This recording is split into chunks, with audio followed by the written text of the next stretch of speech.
and welcome to Disco Elysium. Hooray! If I am having any audio issues, please let me know. Hold on, I'm also doing stuff as I speak.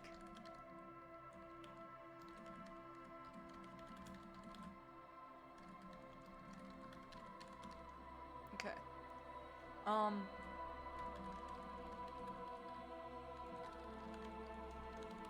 There we go. Had to task kill a lot of shit. Now we're good. I have played this game before. I didn't finish, but I have indeed played this game before. And I decided why not just restart the whole thing and stream it, because I really like this game, and I think it's a good game to stream. You know, it's streamable. So in about 4 minutes, we're gonna start playing, because I kind of wanted to just have some downtime. The game is loud. Let me know in advance if it's ever too loud in comparison to me. I'm probably gonna turn it down a little bit. Let me know if you can't hear anything, if you can hear something too much, whatever, you know, that kind of stuff. Just let me know.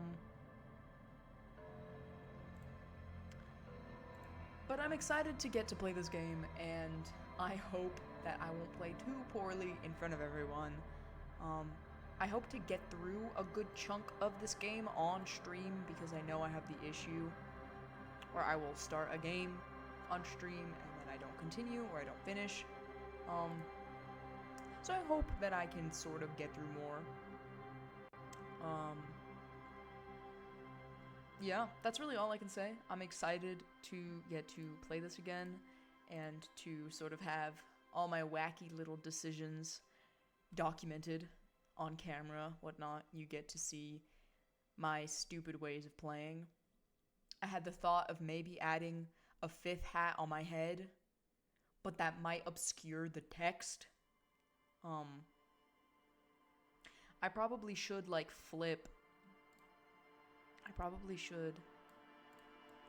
flip me and my hats, actually, now that I think of it. Transform. Flip. Horizontal. And let's just move me to the other side. Yeah, that works. Because I realize the right side of the screen is rather important when you play this game. So, yeah, let me actually move myself a little bit more. There we go.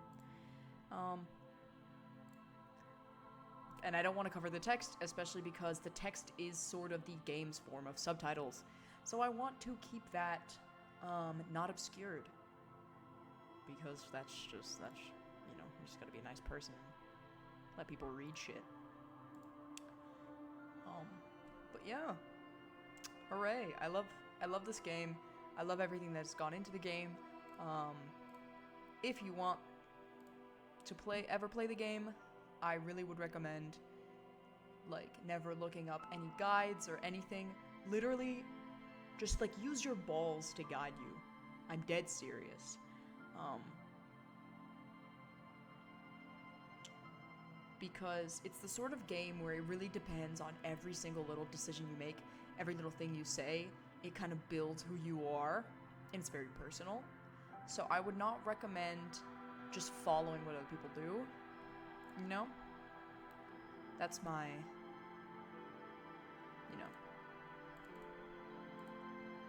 whatever. That's my advice. But now we're going to actually start the event. There we go, start event. We've started. And without further ado, we are going to get to play Disco Elysium. So I'm going to do a new game because I already have a couple saves here. We are going to do a new game. And I'm going to create my own character because I love doing this. I like to keep these at a 2.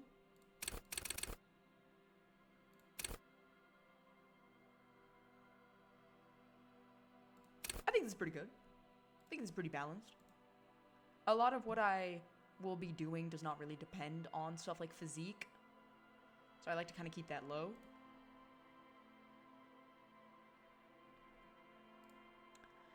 It would kind of be fun to have, like, chat tell me, like, oh, what's our archetype gonna be, you know? But I think I'm just going to go with this. This is sort of what I've picked the other 2 times I've played, and it works pretty well every time. So, let's go into this.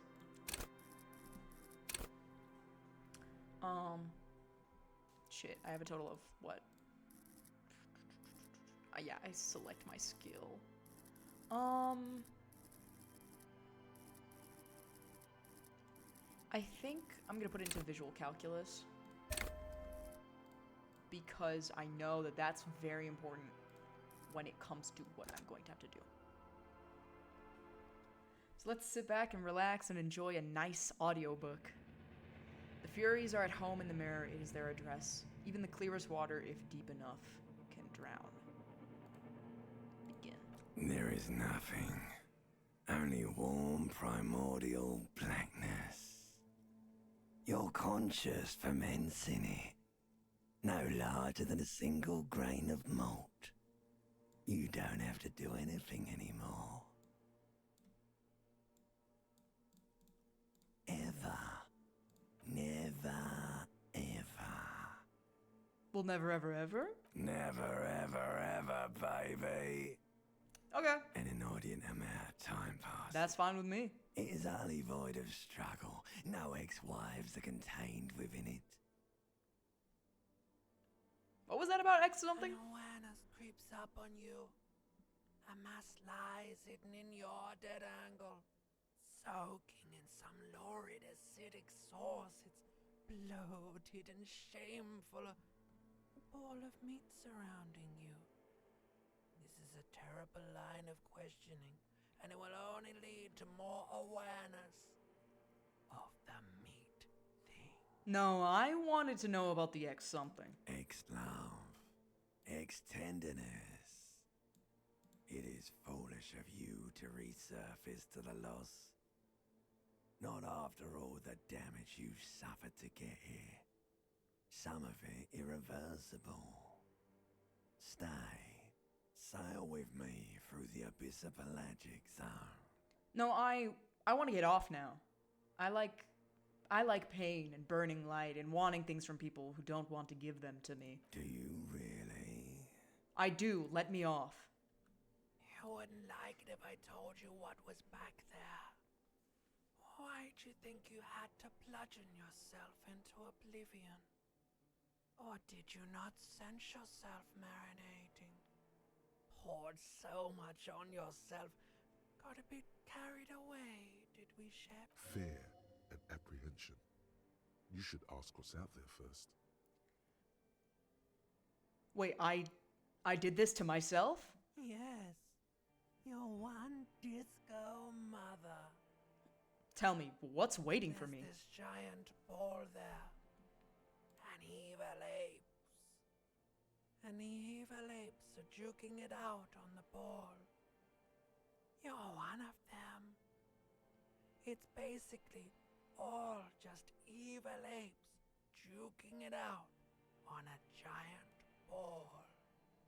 Well, how big is the ball? You can't even make out it's a ball when you're joking it out. It's that large. Well, how small are the apes? Infinitesimally small. And this duking it out I keep hearing about. What's that? Vying for resources. It's just a stupid expression you picked up somewhere. The part of the presentation you want to take home with you is this. You have to beat the other evil apes in the face. Or you lose. That sounds like something I would like to do. Let's go! Somewhere in the sore blood. That's a great idea. I'd love to partake in that. A sensation. Like a fly to the ointment. Your conscience sticks to it. The limbed and headed machine of pain and undignified suffering is firing up again. It wants to walk the desert. Hurting. Longing. Oh, mother, help me. There's a head attached to my neck and I'm in it. The stench of liquor rises from your mouth, and with it, an ungodly headache. Oh, who am I? What sort of creature does this to their own mouth? A fiery streak penetrates your skull, trying to force your eyes open. It's a sound, a clarion call from hell. Somehow, you know what it is. A caprice Canadian motor carriage.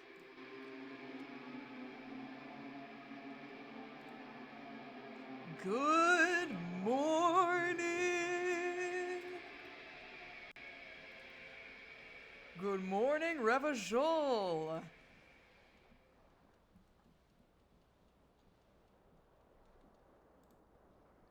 Ah, that was a great nap. I feel amazing.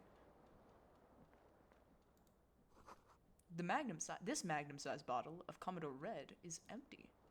My thirsty ass.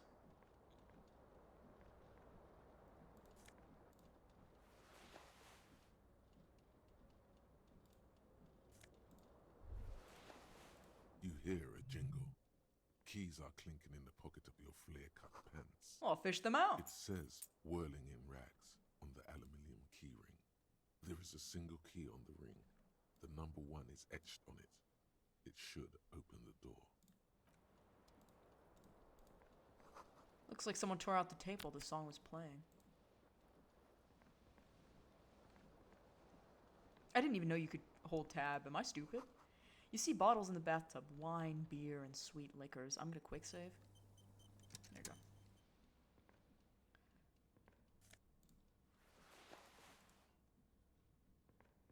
A mirror hangs above a bent and broken sink. In a fierce discharge of masculine Masculine energy. someone has ripped half the hot water sprays from the base, and steam covers the mirror.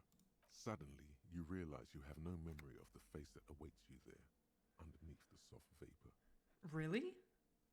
Nothing? Really? All recollection of the person you are, the people in your life, and even the world you're in has drowned in a sea of blood alcohol. This was no mere night of drinking. It was a deluge of world-ending proportions. Well, I'll wipe the mirror. As you slowly reach your hand towards the surface of the mirror. Abort. You clearly have not thought this through. You won't like what you see there, and you will never unbecome it. Maybe I should touch it first, make sure there's nothing wrong with my face. Yeah, there is definitely something wrong with it. What? What's wrong? Where to even begin? There is the bloatedness, then the swollenness. It's like there's an upholstery of alcohol underneath your skin. Oh, I'm sorry. Bet you are. Your nose feels like a small balloon in the middle of your face. It hurts when you honk it. It doesn't appear to be a particularly tiny nose either. Not with all the drinks it's absorbed for you. Well, at least my tongue is okay. It's not. Ah. It's swollen and snail-like, wriggling between your fingers. Behold. Oh, I'm beautiful. You have no idea who this thing is, do you? Of course I do. It's some kind of superstar? I think I'm a superstar. It appears you're also dead. There's clearly rigor mortis on your face. Oh wait, is that an expression? Are you trying to make an expression with that face? Why? I think it might be because I'm a superstar. Please stop. It's horrible. You're scaring yourself. No, this is what superstars do. You can't, can you? It's like it's not even voluntary anymore. You have worn that grin into your face, and now it won't come off. What does it even mean?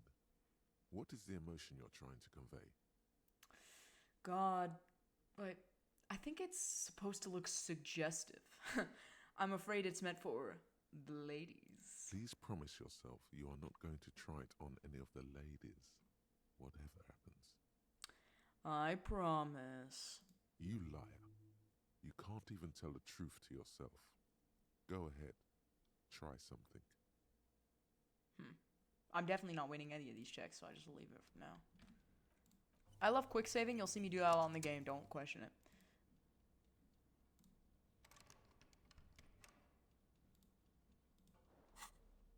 Well,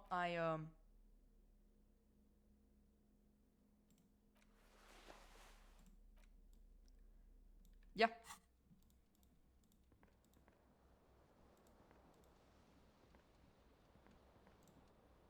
Let's see if I can manage this. This fan has 2 chain pull switches. Actually, hold on, I might need... Wait, no. I don't want my pants. This It'll keep fan me from... has 2 chain Pull pull. on The the fan. blades come squeaking to a halt. It should be easier to reach the tie now. You reach out What? to grab the tie, but what's this? Are you serious? Are you joshing me? Oh, my game quiet as fuck? Okay, that's good to know. I turned it up. Let me know if it's better now. Which, you know, you'll have to wait before you know it's better. But just let me know. Oh, I gotta take my pants off. There we go. That's great. It's important that I save that progress.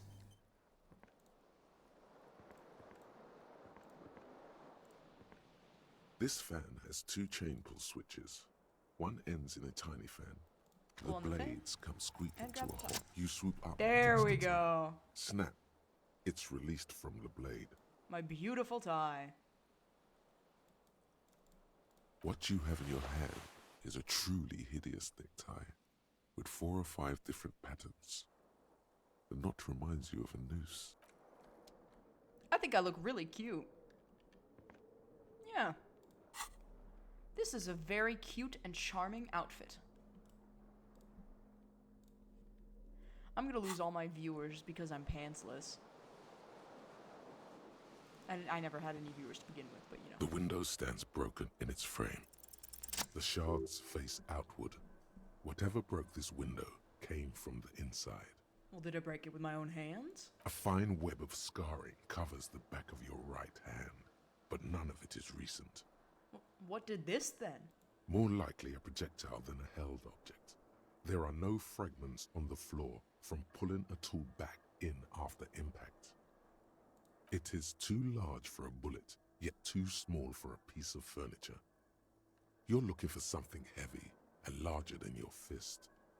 Like the green shoe that's on the hat rack in the corner, which, coincidentally, is missing its friend. Oh shit, my shoe. Congratulations. You smashed the window with your own shoe. Now you only have one. If you're lucky, you can Spotify just still opened on me. find Leave me the alone. other on the balcony outside. The door to it should be outside your room. I should go and get that shoe. A cool wind gushes in. Your toes curl up from the cold.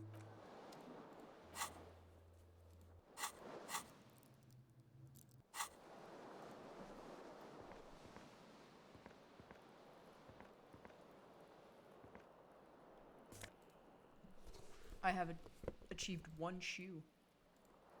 And yeah, I might put some pants on. I want to find better pants though. I want to find a nice, good outfit eventually.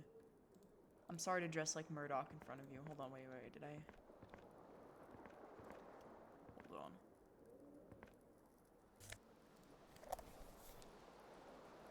on. I have assessed everything. Okay, we're good. Now I can leave.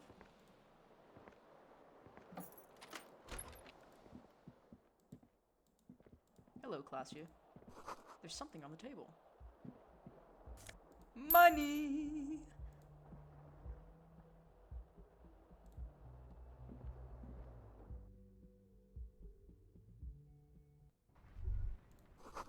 The smell of the sea makes you dizzy. Hey, look, it's my shoe! Awesome! There they both are. 2 identical shoes. Both copiously green and indiscriminately snakeskin. Reunited on your feet, like 2 baby crocodiles. Well, how do they fit? Good, they're balanced. Comfy. Feels like the only good thing about you right now, truth be told.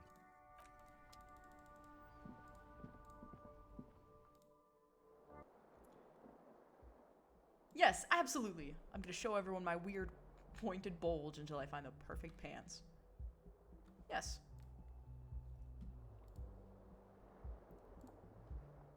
This definitely will not cause any issues whatsoever.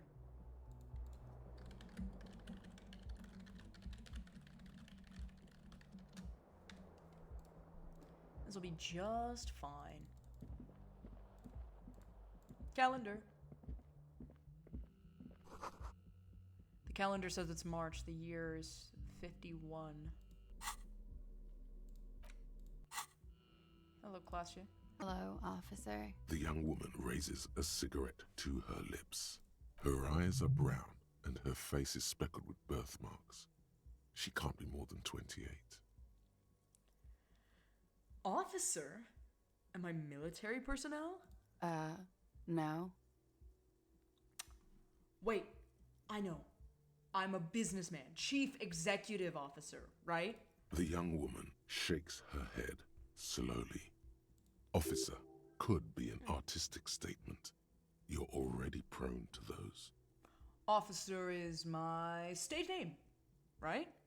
I can see myself as a middling disco artist called The Officer. No. You're a police officer, sir. Are you sure? I am, yes. Unless you've been feeding us a set of very well-rehearsed lies all this time. All this time? You've been here for 3 days.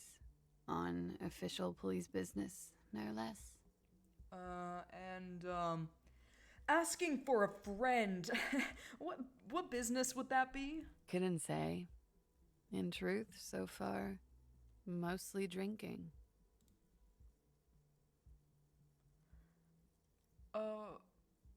Why don't I remember being a cop?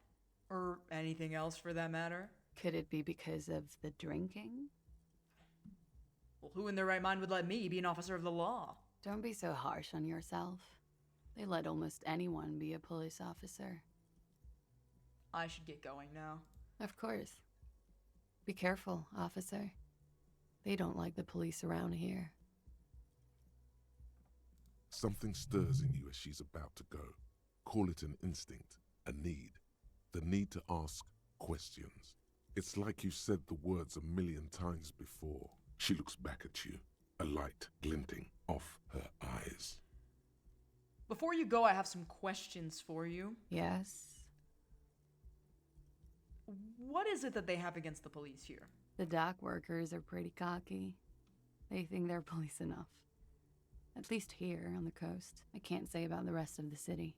Well, where exactly is here? Where am I? You're in a hostel, sir. No, where are we? Where in the world? We are in Revachol. Revachol is the disgraced former capital of the world, divided into zones of control under foreign occupation. Half a century after a failed world revolution, she is central to our moment in time. Should that mean something to me? You sure look like you're from Revachol. Revachol parties. Her accent suggests she is not from around here. She's from Aranier, another part of the world. Tell me, is it 51 now? It's 51. What century? The current century? And that's what? What number? Centuries don't have numbers. They have names. And this is the current one. Well, how many centuries have there been then? Civilization has existed for 8,000 years, sir. What's so funny? You're right. There is nothing funny about civilization. Look, your room is almost next to mine. Did you hear anything last night? There was the usual ruckus. Loud disco music. Did I have any visitors? I couldn't say. It's impossible to hear people speaking from over here. So, loud disco music? Oh, yes. Various artists. Ostentatious orchestration prime among them. Oh, that. Yeah. Whoa. The less said about OO, the better. OO were huge where I come from. I was very young then, of course. Like 7. Life gets hard, but we go on. Yep, we go on all right. I don't know about that. At around 2 o'clock, the disco stopped, and there was a change of pace. Well, what happened? A slow, sad song started playing. like organ music on repeat. That went on for quite a while. Some of the time you were yelling along to it. Was I singing this? Yes, there was a church in there. A really small church. Like the smallest, saddest church in the whole world. It was about that. And also What else? that it doesn't matter anymore and that we're alone now. It was difficult to tell. The song itself was very quiet and soft, but you sounded like a winded boar, sir. It was hard to understand what you were singing on top of it. When you say wounded, do you mean that in a cool way, like a wild beast? Yes. It was very cool. It's impossible to say whether she's being sarcastic or really means it. Well, then what happened? Then you started screaming and trashed the place. Are you sure I wasn't being assaulted? No, it didn't sound like there was a fight. It sounded like someone was trashing their room. A window was smashed. The tape player, probably. The song stopped. And furniture, too. A real destructathon. There was screaming. Then I think you passed out. It prides me to hear this.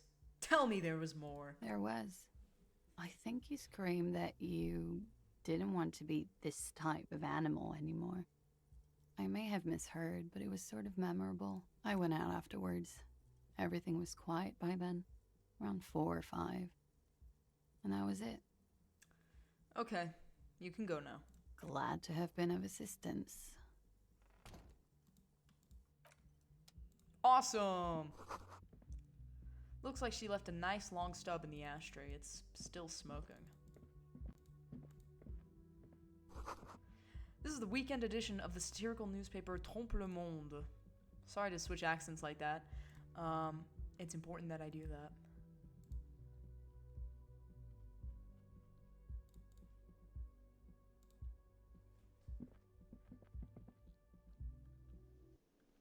Hello, Kim Kitsuragi. Hello there. Wow, I've got my arms crossed. I'm so cool.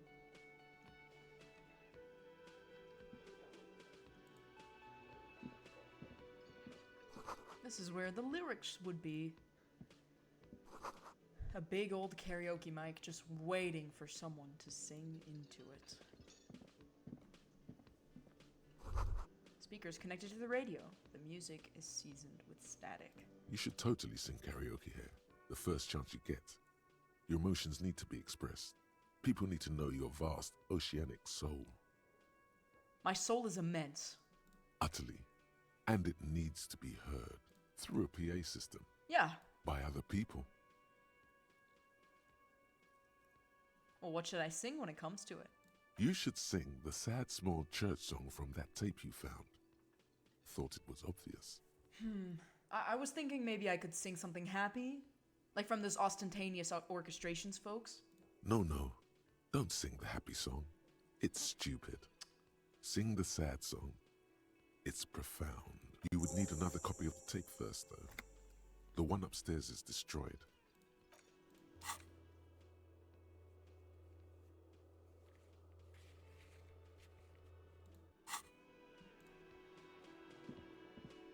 A man in his late 20s stands behind the counter, inspecting a stuffed seabird. As you approach, he gives you a sideways glance, then looks down again. That was disdain in his eyes. Even now he is purposely ignoring you. Looks like he's not a fan. A competent work of taxidermy. The white and brown seabird lies among piles of coasters and drying mugs. One of its wings broken. The man is trying to mend it. Looks like the bird was ripped off the shield that was used to mount it, most likely on a wall. This is the Great Skua. The seabird is the symbol for the discovery of the Insulindian Isola, the part of the world you are in right now. Something about it makes you feel bitter. What happened to that bird? Look, your buddy is over there. Why don't you go and talk to him, okay? What do you mean, my buddy? He pretends not to hear you, concentrating on the bird instead. Are you the bartender? No, I'm not the bartender. I'm the cafeteria manager. He's very animated all of a sudden. This seems like a touchy subject. Well, what's the difference? I have 3 cafeterias to manage. 3. Sylvie tends the bar here, not me. I'm only standing in. Where did the Sylvie go? She just, you know. His eyes dart from left to right. This man isn't lying, but he is hiding something. Well, she just... What? So now you're a cop. Oh, forget it.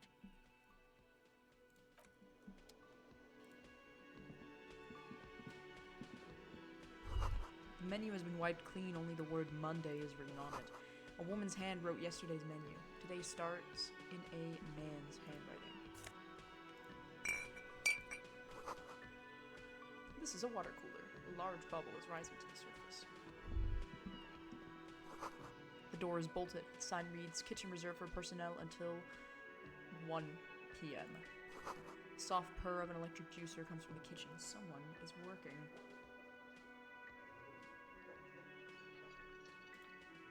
I see money back there.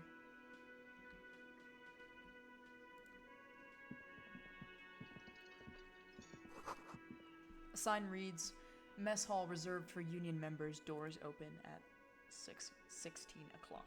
Why do I have so many hats? Oh, you know.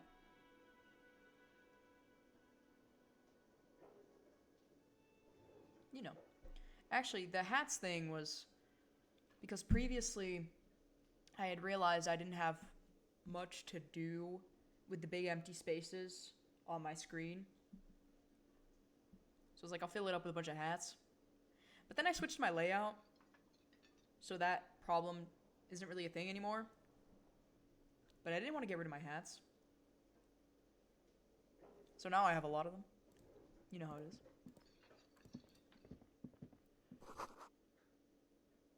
This royal pinball machine is unplugged. Hello, sweetie. Hello. You shouldn't keep your colleague waiting.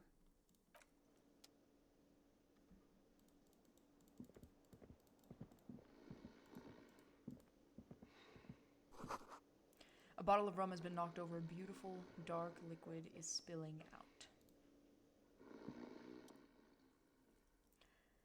A man is sleeping at the table wearing mud-caked boots and rolled-down overalls. The back of his shirt reads Wild Pines, encircled by a logo with a tree. On the counter, rolled out of his open hand, you see a blister pack of headache medicine.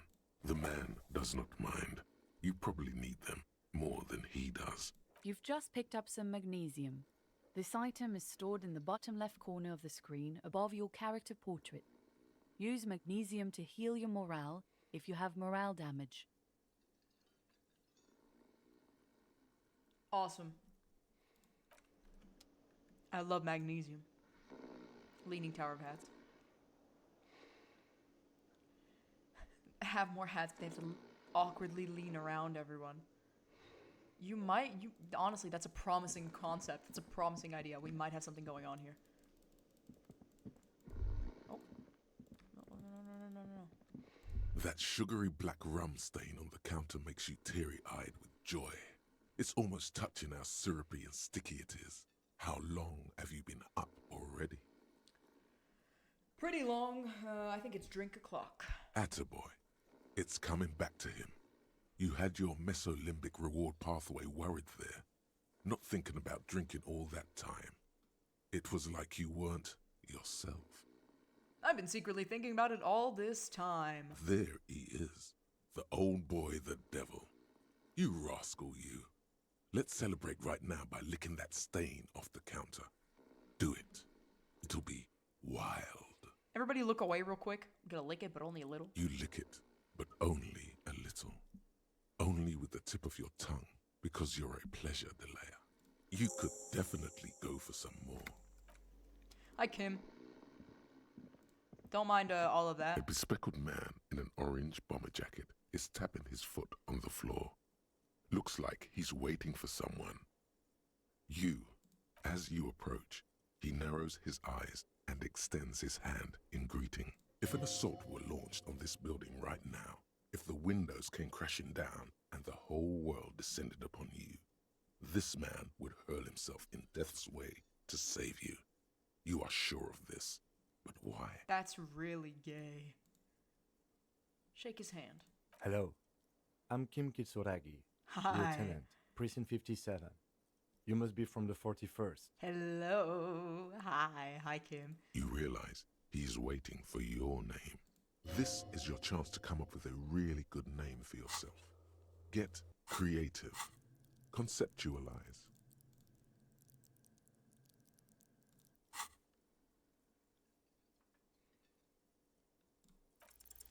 Raphael Ambrosius Cousteau. It's very cool, but when I come off like a douche if I call myself that? No, you won't. Raphael Ambrosius Cousteau is one classy name, and you're one classy cop. Say it. Well, my name is Raphael Ambrosius Cousteau. Yes, well, Not for a moment does he believe that's your real name. He casts it aside as an intradepartmental man. joke or a peculiarity he doesn't understand. it looks like we had a little scheduling error on Sunday. Saturday too, actually. Have you had time to talk to the manager here? What he means is, he has been trying to meet up with you for 2 days, but you have been otherwise occupied. You mean him? Yeah, I just talked to him. If you don't mind, we should talk to him again. Ask him for a rundown of the area. Now that I'm here as well. I understand the scene is out back, right? It also wouldn't hurt to assure him the police are finally here. In full force, I mean. Have you mapped out the initial interviews? What interviews? At the 57th, we like to prepare an initial list of persons of interest, and then just skim the surface. Prepare the field, get to know the players. You don't do that? Maybe it's not an inter-district practice. I haven't. Okay, we'll have time for that after we take a look at the coroner's case. Have you removed the dead body from the tree? Dead body? Mm-hmm. No. So, the body is still in the tree. This is the first time you detect a weariness in the lieutenant's voice. It is obvious he would have preferred for the body to no longer be in the tree. You see, I was just born. You can't be putting these responsibilities on my shoulders. I don't even know what I'm saying right now. Where it has been hanging for 7 days straight. We should go there as soon as we are done talking to the owner. How can you be so sure I'm from the police? I was sent here to meet a detective from Precinct 41. You have the insignia of the Citizens Militia on your sleeve and on your back. I suppose you could be impersonating him. You could have gotten the insignia from the black market or forged it. But for now, I'm going to set those possibilities aside. I'm not from the Inspectorate General. Inspectorate General means internal affairs. What he's saying is he's not from the rat squad and isn't supposed to suspect such things. You mean internal affairs? Yes, but I'm not them. I'm from criminal investigation. You said insignia. These white rectangles, you mean? Yes, But they're just white rectangles. they're not just white rectangles. They bear a halogen watermark with the letters RCM and a pattern resembling the street grid of Revachol West. I would ask you to step into the headlights of my motor carriage, but again, it's none of my concern. I just need you to do your job. Check my undies. Okay, that's really funny. I like how that adapts to what I'm wearing. But shouldn't I have a badge or something? Really loud sound of like the elastic of my underwear, like whoop, as I like look in comically to look at the badge. And there's nothing in here. You mean you don't have a badge?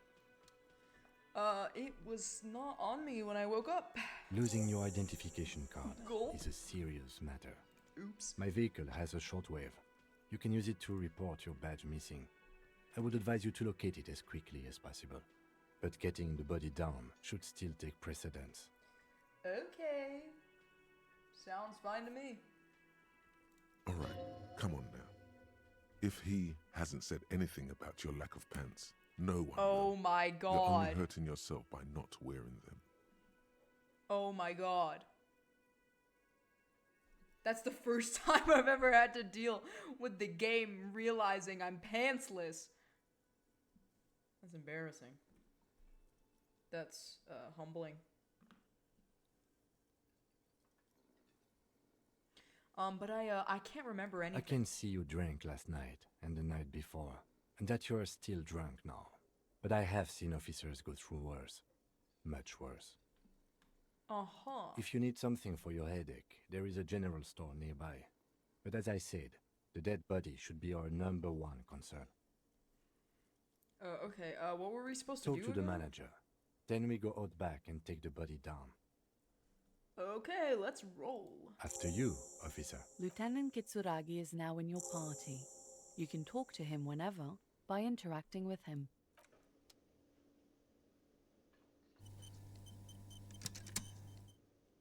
Okay, yay.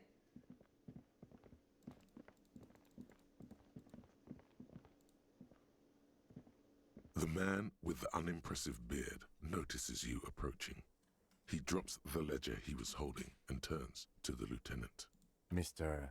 Gart, right? You run this place. Yes. I am Kim Kitsuragi from Precinct 57. This is an inter-district investigation, so joining me from Precinct 41? I'm currently in between names. Fantastic. I know Jack tried to warn me, but...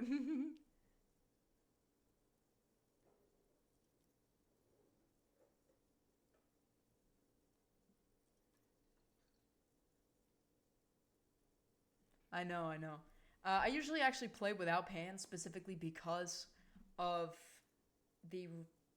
What was it? It removes savoir-faire.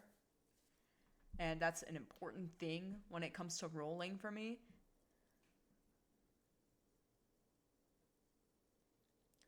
I'm gonna let him speak. Right. Now, I know it took us a while to arrive at the scene. It also took you a while to call us and report the dead body. It was you who placed the call, yes?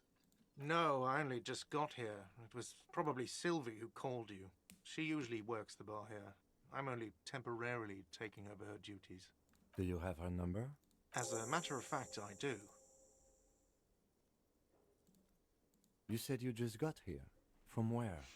Are you a local? What, of Martinez? No, I live in Jamrock. I only sometimes come here to keep an eye on the place. This is just one of the many cafeterias I manage. But you still know your way around, yes? In case we need directions. Yes, I know where some things are, but as I said, I don't live here. I just used to work here. And I'm not going to start working here again, if that's what you think. I didn't imply that. Detective. He probably means this is where you step in and ask your questions. Right then. Questions. I got this. His face expresses profound doubt in your having this. So where exactly is the body? Behind this building, there's a courtyard. They hoisted him up on a tree there. And how do we get there then? That's easy. See that door there? Yes. First, you exit through that. Then, to Ooh. your right, you should see a big hole in the fence. Okay. A really big one. You can get to the courtyard through there. No need for the keys. The hole is big enough for the Franco-Nigerian cavalry to fit through. Okay. Who killed him? I don't know who killed him. I'm not the police. That's your job. Well, did you kill him? What are you, crazy? Of course I didn't kill him. So why did Sylvie go away? Haven't you asked me that already? What is it with you and this woman? She has nothing to do with this. No, before I asked you where. Now I'm asking you why she left. Okay, you got me. She went away because of the dead body out back. And because I asked for her number. That's why Sylvie went away. That's I hope funny. you appreciate that. Thank you. Didn't go well? I asked an employee out. She didn't want to come, but felt obliged to. It was a bad idea. Now, what is so goddamn fascinating about that for you? It's got nothing to do with the lynching. This stuff gets on my nerves. I am a feminist. What? You heard me. Is that so? Mr. Feminist, You've gained a thought. When this dialogue is over... What is your why problem would I with have me? a problem with you? You're a hero cop. You're being sarcastic. Am I? Or did you ride in, take the body down, solve the murder, and not trash my hostel room? Oh, yeah, the dead body. I didn't actually get it down, did I? You're right, you didn't. And it's only taken you 3 days not to. Well, what have I been doing all that time? Have you seen me around, or...? No, I haven't seen you around. I just got here, remember? Was there anything else? No, that's all. Let's go.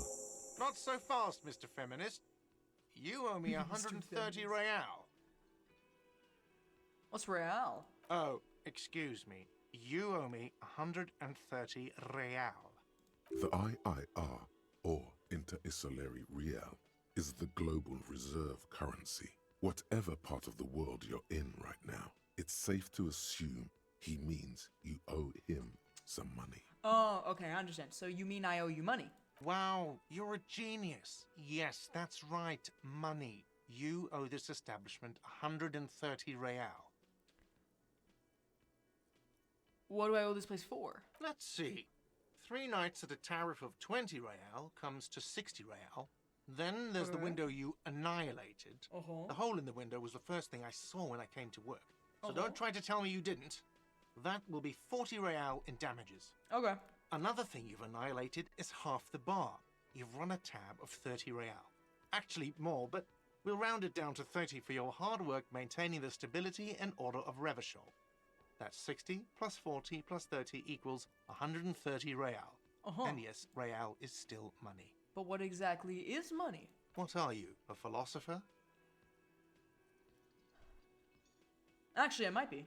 Money is what grown-up people use to pay for things. Things like this hostel room, or 8 bottles of potent blend, and 9 packs of Royal Extra. We use it for everything, really. Interesting. Where do I get it from? Are you serious? From your work? I don't know. You can take bribes, I guess. I'm sorry. I don't think cops can take bribes. Some do take recompense, but only to survive. Is this money? Yes, it is.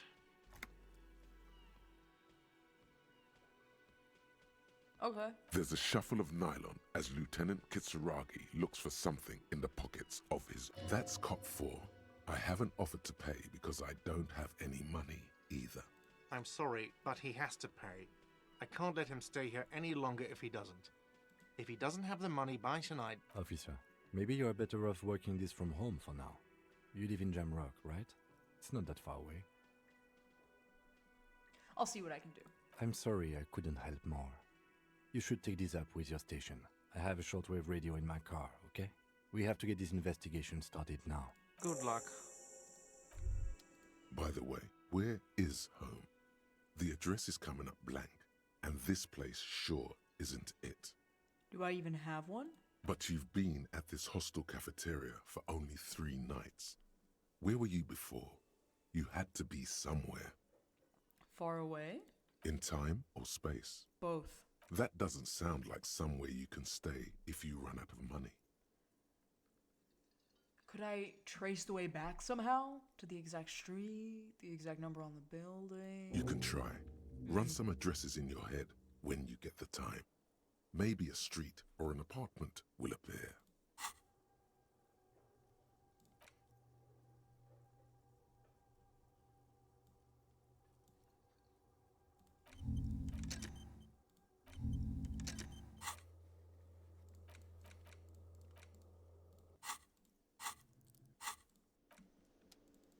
Cool.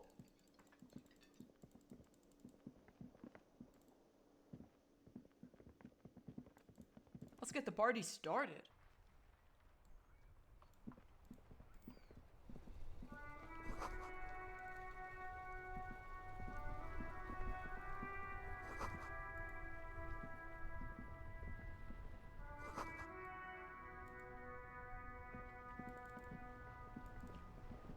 Before you stands a motor carriage. The bodywork is covered in blue and white livery, bearing the number 57. Vapor emanates from the large engine on the back of the vehicle. It hasn't had time to cool off yet. This must be the infernal machine that tore you from oblivion. The Caprice Kinema motor carriage. In the cabin, you are welcomed by a set of steering levers, a radio microphone on a hook, a pull-out toolbox under the seat, and the soft glow of the fuel preheater gauge. I'll pick up the toolbox. A metallic drawer slides out from under the seat and clicks into place. The tools inside are neatly organized. Take what you need, officer. It's going to be a long case. I'm not protective of my tools, like some men are.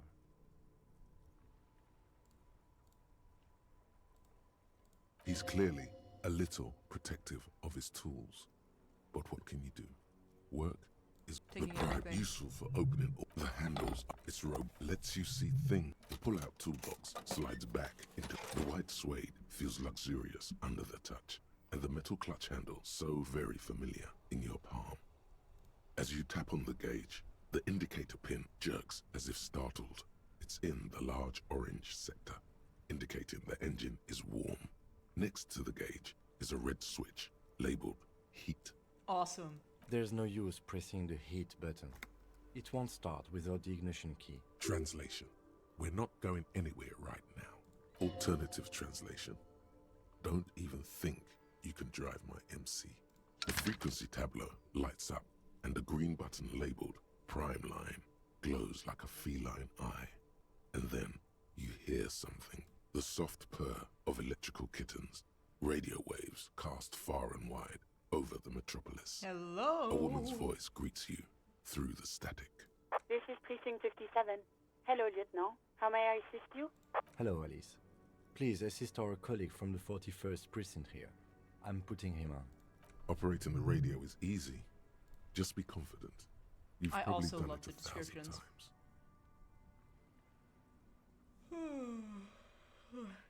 Hi, Alice. This is the officer from the 41st Precinct speaking. Nice to meet you. This is Officer Alice Demetri, Precinct 57. How may I assist you? Could you connect me to the 41st Precinct? I have something I need to report. Just a second, officer. They're about to grill me. They're about to bully me. 10-2, 10-5. This is 41st. Come in, over. A scrawny old man sits in a dusty cubicle, smoking, with a large white rectangle sewn on his vest. In front of him is a box-shaped Why is my chair so apparatus loud? with Christ. an array of wires and antennas. The radio switchboard. The man uses relay code. You got this. You're a cop, and cops know relay code. 10-4, Station 41. I've got an urgent business. Over. 10-4, message received. 10-5, relay message. What's your status? Over. Just reporting in. Over. 10-18, state your message, sir. I need to report my badge missing. 10-9, over. My badge, I can't find it anywhere. Basically, it's gone. 10-4, message received. This is a very serious situation. I need to 10-22 the captain. Over. Oh my god, they're gonna tell on me. Is it him? What does he want? Says he lost his badge and needs to report it. He what? He lost his badge? Who lost his badge? Dick fucking Mullen. Who do you think? It's Officer Dick Mullen from the bestseller Dick Mullen and the Lost Identity. Dick Mullen is not your name. It's the name of a fictional detective who would not lose his badge. Defend yourself. Immediately. They're laughing at you. Ha ha, officer has lost his badge. Ha ha.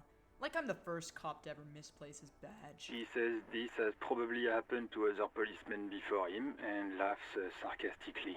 Oh goddamn it. Is he fucking kidding? The whole station's gonna be dicked for this. Satellite Officer Vicmar is wondering if you might be joking and adds that this tarnishes the reputation of the entire station. Over. Mullen dicked us. Can't we just move on? I want it to get reported and be done with it. 10-4, I hear you, officer. I'm just going to make a note here that you are in pursuit of your misplaced badge. Fuck me. Mac, come here. You've got to hear this. Dick Mullen lost his badge. What's going on? Super Cop here lost his badge. He lost his what now? His badge. He lost his goddamn fucking badge. Could you all please just stop saying lost his badge for a moment? He asks you to please stop saying he lost his badge. Why? Did he find it? Sergeant Orson was wondering if you found your badge yet. Over. You don't have a comeback. Sorry. It's hard to think like this.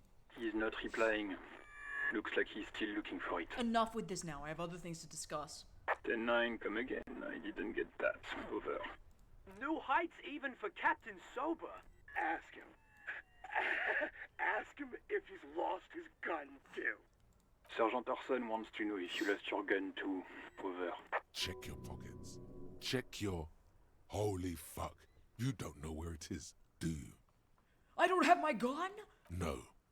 It's gone. It's not fucking on you. 10-9, come in, officer. Did you get my question? We were wondering about your gun. Over.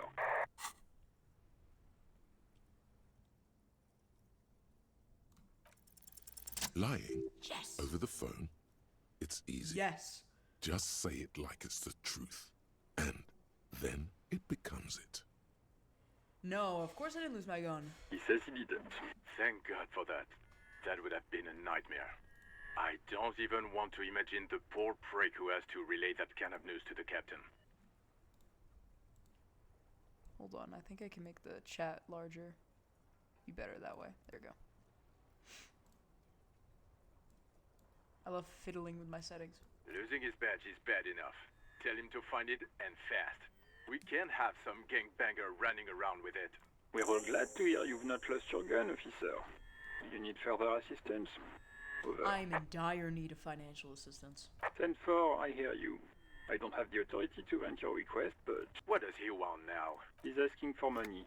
Is he fucking kidding? I don't think he is. Don't give that asshole anything. He's just gonna drink it all. Aww. Alright, that's a negative.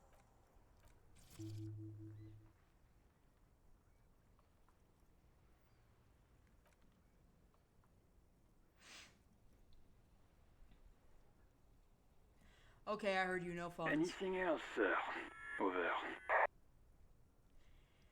10-10, transmission completed, standing by, over. Roger that, 10-10. Over and out.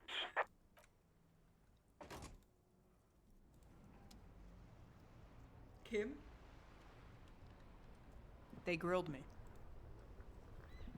Inside, I don't wanna you talk see a about set of steering levers, a radio microphone. This is Precinct 57. How may I assist you? I need you to connect me to a civilian, a Sylvie. She may have reported a murder. Of course. What is the number, officer? Kim, didn't Garte give you Sylvie's number? Yes, hold on. Her number is 005 1944 298. Received. Hold on, officer.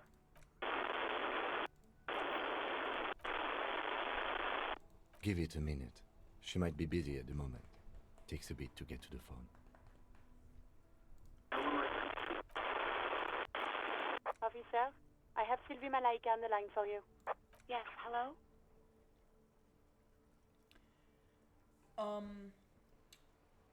Sylvie, I believe we met before. This is me, a detective from the Whirling in Rags. Oh, right.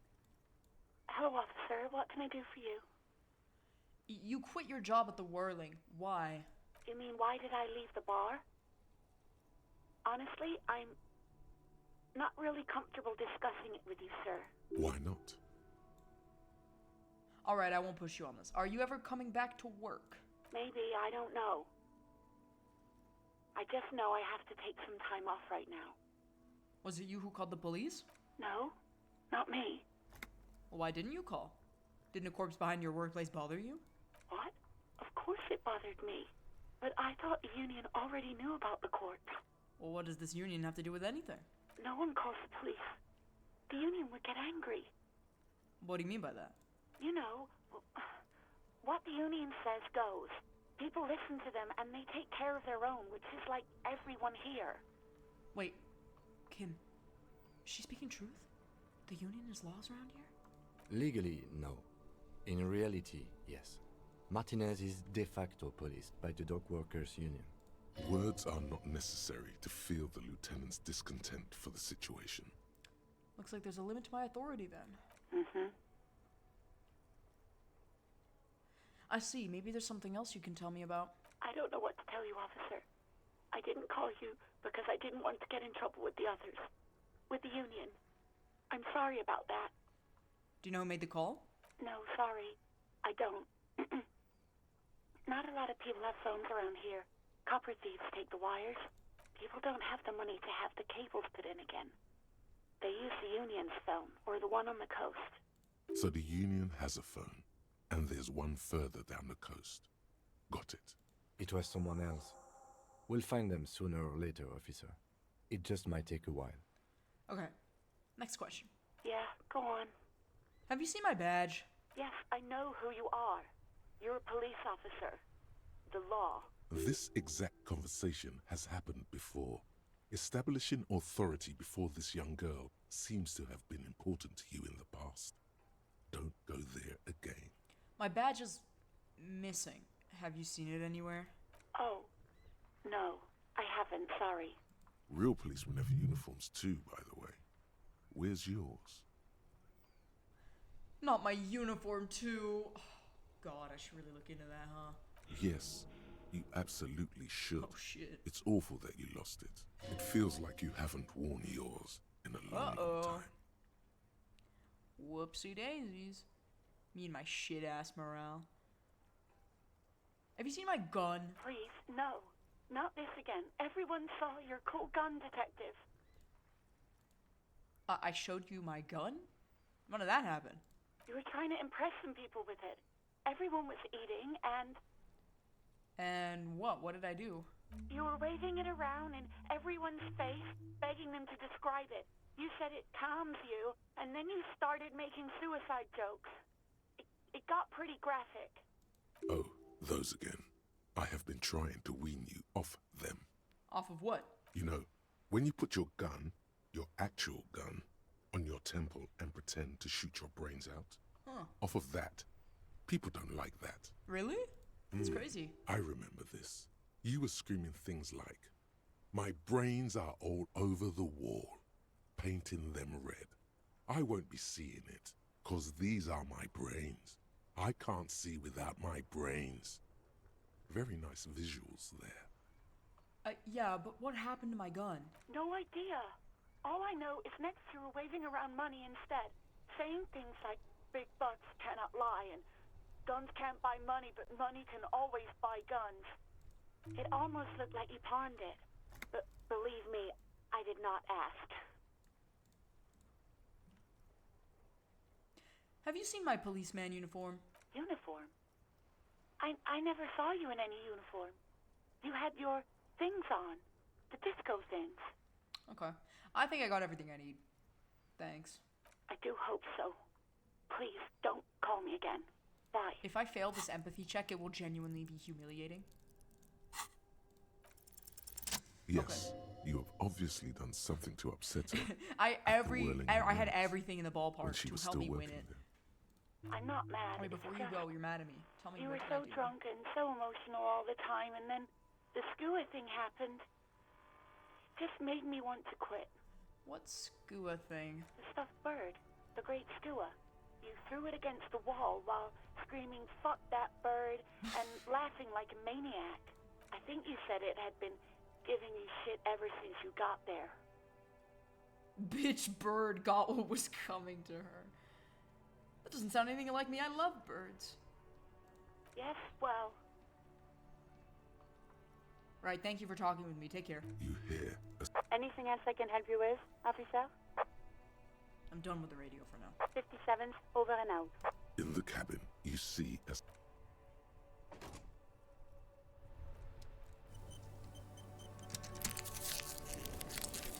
Took a nice little magnesium.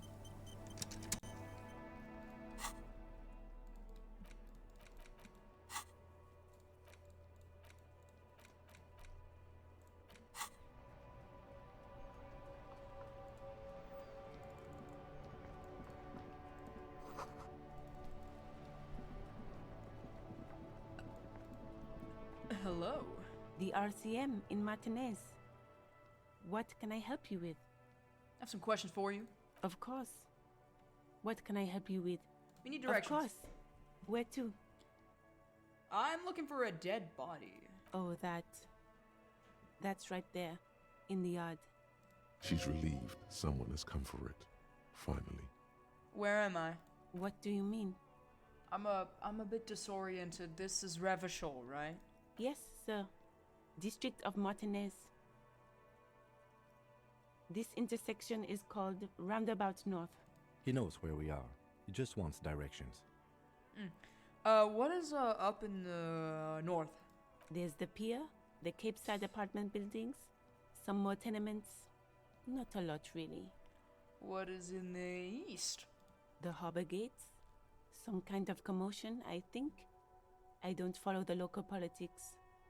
A fleet store, too. What's in the south? Some shops and a bridge. The canal bridge leads to the coast, but it's broken, I think. Some kind of accident, probably. Just coast. What's on the other side of the canal? There's a little fishing village there, and a fish market. But that got closed down ages ago. What's in the west? It's just water. No, actually, I think they call it the Martinez Inlet. There are some islands in the bay, but they're hard to reach.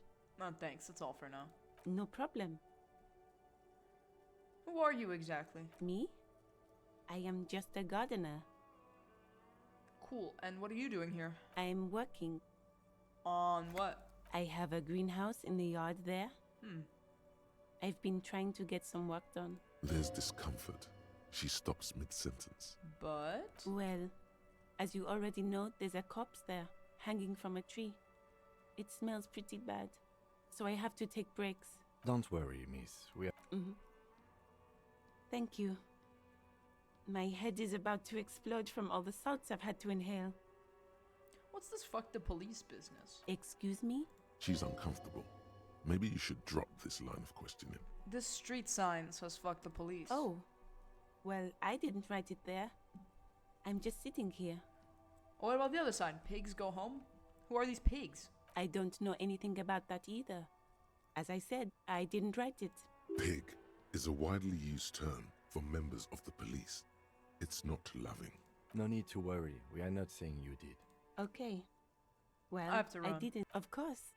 I won't hold you back. Her gloves. You get the feeling that you need them. You have a dead body to deal with after all. One more thing. Can I borrow your gloves?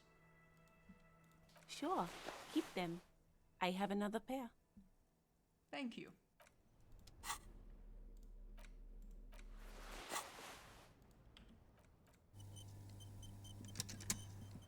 Okay. Let's go look at that dead body.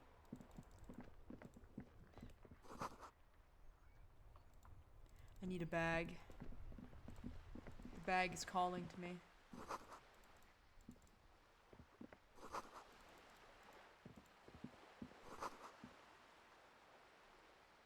I see the bag down there. It's calling. It's calling to me. I need it. Woohoo!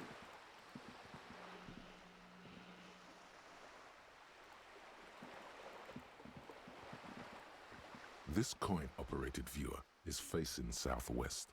Its coin slot is full of fossilized bubblegum, rendering the machine permanently inaccessible. Poor little viewer. The metal feels cold and wet under your palm. It looks unhygienic. A thick layer of graffito covers the lenses. You spell out the word Onuk written on the other side, with N and C scribbled backwards. That's Kuno on the lens. Shift your focus to the background. Under the graffito, a sea of blues and greys appear. Behind the water lies a coast studded with concrete and reeds. On it, a church on stilts, lanky weather-worn wooden planks, an X-shaped cross topping its tower. You know this to be the star of Pericanasis, or the Cairo, the central symbol of the Pericanassian church, a star, a great moral height to be strived towards. The church looks old and weather-worn.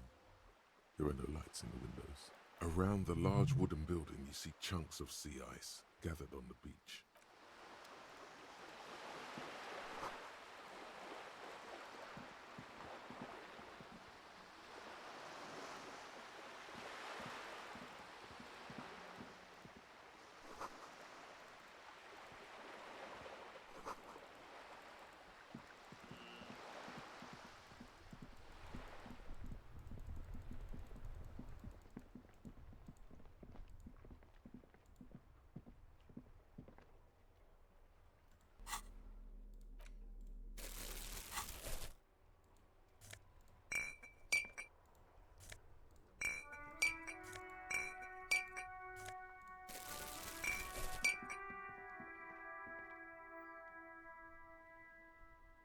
Me and my bottles.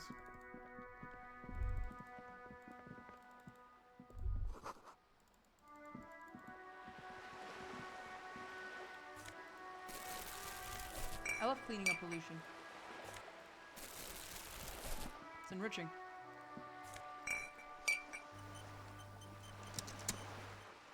I don't know why this sort of system doesn't really exist in many countries. Like the actual system of like if you have certain bottles or cans, you can actually like put them in and you'll get like a couple bucks back, like a couple cents. I think that is done in Germany, and it actually works pretty well. I don't know why it's not done in like really anywhere else.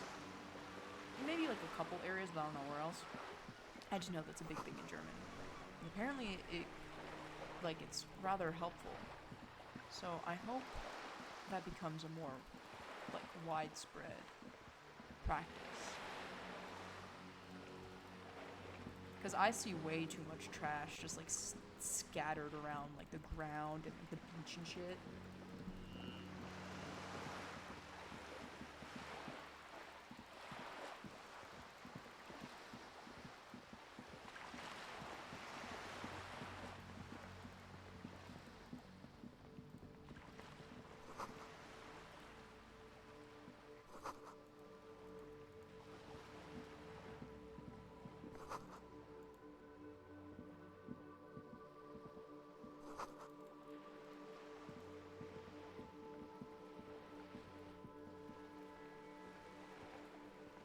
Back to the body. We've had enough of collecting bottles and shit. I have to leave more for myself for other days, you know? Can't just collect it all today.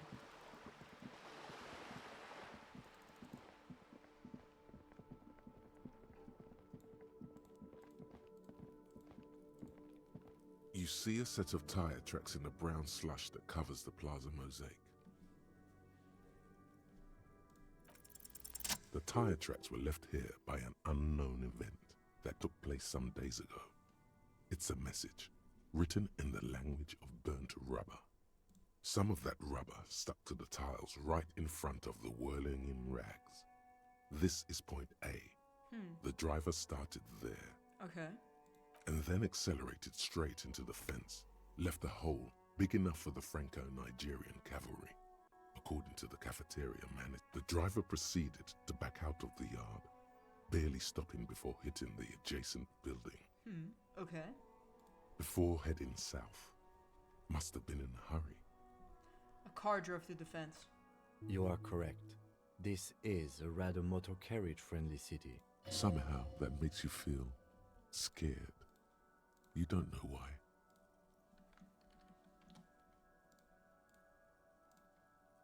Is this connected to the case? I'm not sure. There are plenty of traffic accidents waiting to happen in Martinez. With the jam right here on the roundabout, I would keep them separate. You could follow the track south. There seems to be a canal there. See where they went. I think I got it.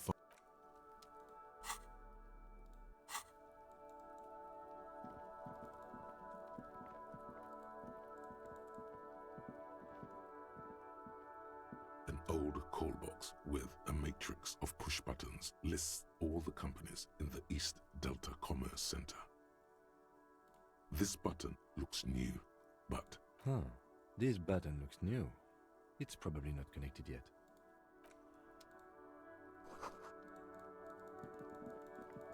Alright, let's go. Hello, Kuno. Wait, hold on, there's something on the ground. Another thing on the ground. Okay.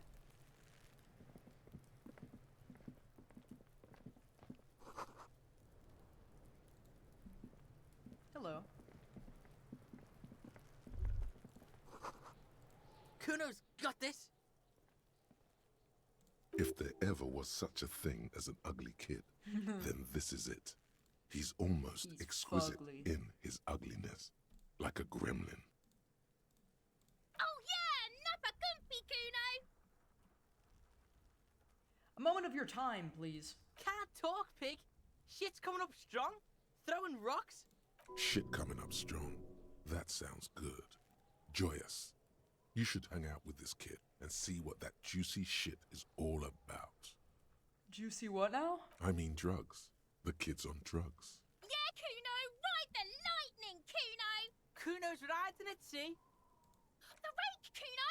You should throw the rake at him, Kuno. The fuck does Kuno know what a rake is? Kuno's not a gardener. Kim, what should we do? We shouldn't do anything.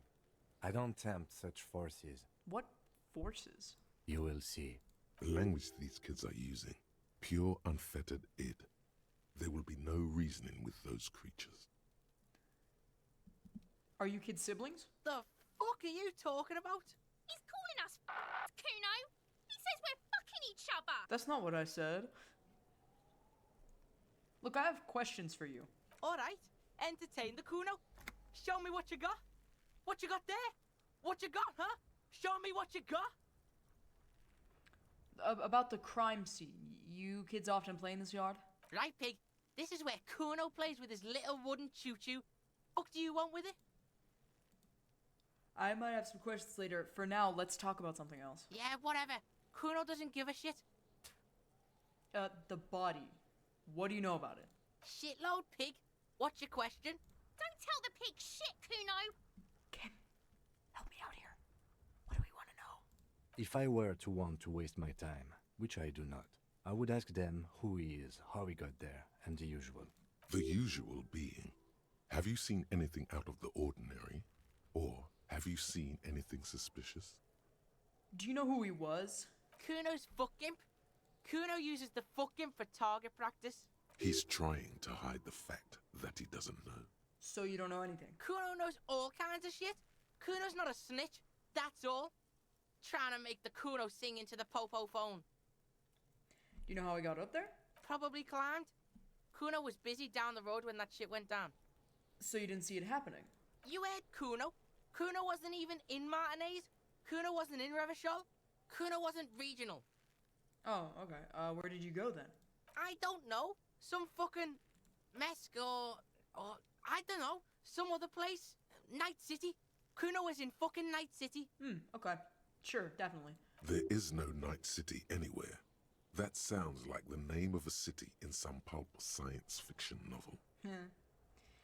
Okay, what about the dead body? Yeah. Kuno didn't smoke him, if that's what you mean. Thanks, Kuno. That's one name you can now cross off the list. So have you seen anyone, suspicious around? Just a couple of pigs sniffing around in the dirt. That seems pretty fucking suspicious to Kuno. Yeah, you tell the faggoty, Kuno. Looks like you're a faggoty now, whatever that means. The suspicious question doesn't really work in antagonistic situations. More on this later. Right now, let's talk about something else. You're testing Kuno's patience here. Get lost, I have some more questions about the crime scene. Yeah? The kingdom of... Yeah, whatever.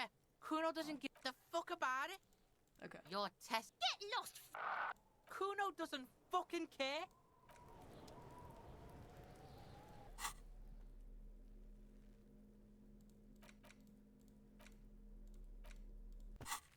Okay. Great talk, bud.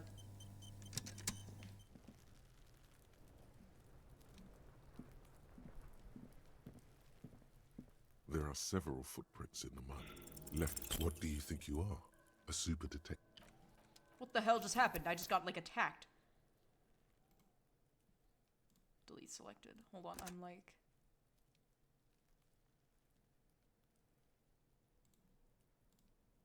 I want to keep my original thing, but I also don't need all these, like, 5 billion fucking saves. Okay. Now let's load. I was just under attack. Also wouldn't want to talk to a guy with no pants on. Oh, sorry. There are several footprints in the mud. Heavy What kind of workers' boots with reinforced toes and hobnails. Isn't this something an industrial worker would wear? Lieutenant. Workers' boots tracks. Noted. Maybe more than 12. Woohoo! No. 8 pairs of boots have shuffled back and forth in the mud. I don't know how I fucked that up at first. That was embarrassing. 1. Standard work boot. Steel reinforced toes. Number 46. I love when they have all the glowing in the darker backdrop. It always looks really good. I wish there was more of these little, like, assessment scenes type of look. Yeah.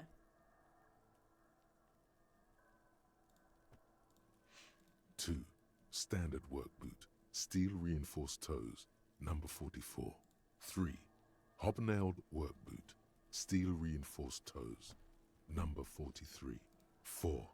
Standard work boot. Number 45 or 46? Well, which is it? You don't know. It's a miracle you can tell the prints apart as it is. The cold must have preserved them. 5. Another standard work boot. Steel reinforced toes. Number 44. 6. An aberration. Light as air. Even pace. Same make of boot, but number 41. Male or female? Impossible to tell. Could also have been an adolescent. The gait is undeveloped. I'm pretty good at this, ain't I? You're not bad. It's as if the whole world darkens. Everything else has a thin film of unimportance on it, and the tracks burn in the middle of it, in a strange, beautiful way. 7. The glowing outline of a standard work boot. Number 46. But the imprints are twice as deep as the others. The weight exceeds 200 kilograms. 8. And yet another standard work boot. Number 44. There's an aberration in the pattern of the sole, however. The right sole is smoother, more worn. How many? 8. I was pretty off then. I counted 20. The same guys are going back and forth. I never got the hang of it. Hyperopia. Do you see anything out of the ordinary? Light step. Number 41 shoe. A woman or a kid? I don't think there's any way to be sure. Understood. Anything else? A heavy one. 200 kilogram imprint. 200? Could it be the combined weight of 2 people, one carrying the other who's tied up? Let's say a heavily built worker carrying a similarly built, soon-to-be-dead man. He might be right. 200 kilograms of living weight is unlikely. One of them was carrying him over. Possibly, yes. But why? You're thinking, why did they have to carry him? Yes, they could have used a makeshift stretcher or just march him up to the gallows. Maybe the victim wasn't conscious. Even easier to carry on a stretcher, or between 2 men. Anyway, it's for future consideration. What else can you see? An aberration. One sole is smoother than the other. Interesting. Let's name it the old sole. Do you have any ideas, Lieutenant? Someone operating a workbench with a pedal? Like a joiner at the harbor. Or maybe a drummer? Shout out to the random fucking Robux scam in chat. We're not going to claim our free Robux prize, by the way. He regrets it the moment he says it. I don't know why I said that. We are not looking for a drummer. We are looking for a group of dock workers. Perhaps it could be a driver. A driver would wear out their right shoe before the left. The accelerator is on the right. Interesting. If only I had come up with that idea. He doesn't seem to hear you, looking south toward the traffic jam instead. The machines are silent. The engines are all turned off. We should keep our eyes open around the traffic jam. See whether anyone strikes out as a potential suspect. Seems prudent, no? Yes, prudent. Mm-hmm. How old do you think these tracks are? A week, maybe? 7 days would fit the time frame provided to us by the caller, who reported the hanging. It is not impossible. How do you know? I pulled last week's forecast for coastal Revachol. 7 days below freezing.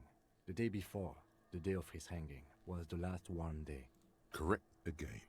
Sub-zero temperatures would preserve the tracks in a good state. The commotion here could have taken place a week ago. What do you think happened here? What do I think? A mob of people brought something heavy to the tree. One of them was carrying the victim. They shuffled around, especially under the tree. Yeah, I had seen the ... in chat. I had didn't know they were capable of speaking beyond the scams. Bro was stopped by Kuno making a shitty joke. A shitty offensive joke.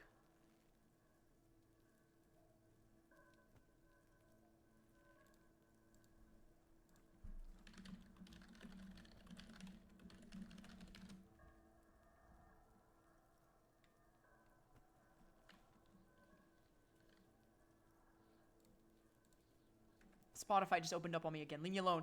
I'm under attack. The malicious F slur. Yeah.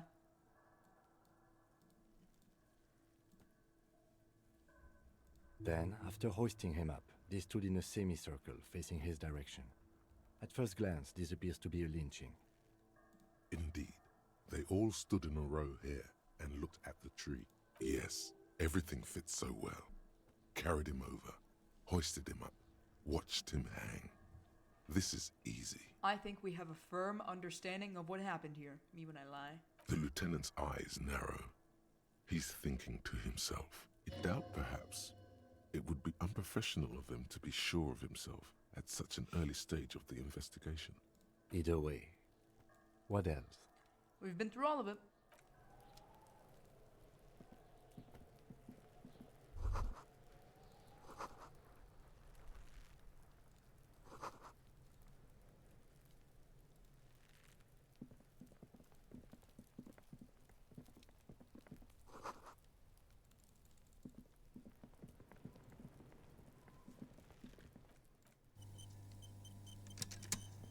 The corpse looks at you with bulging white eyes.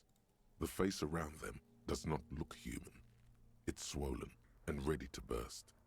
His lips are fish-like and his tongue like a ball gag in his mouth.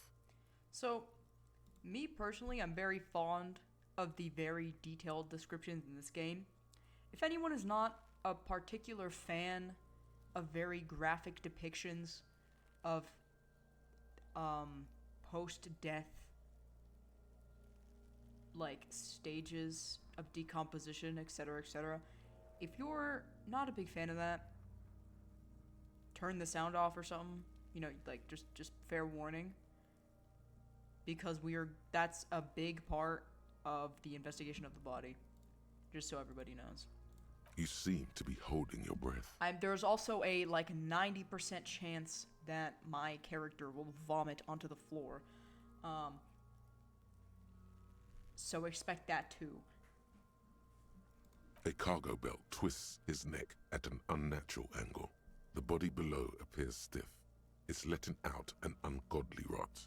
The smell seeps in, even through your clenched nostrils. God, what is that? Why is it so bad? Active decay. It's okay to throw up, officer. No one is judging. He's about to blow! Cock's gonna blow, Kuno! I'm definitely throwing up. The smell is repulsive. It pushes in from your mouth, more instant and more familiar than anything you'd expected. More fever than odor. It fills your mind, flushing you from within.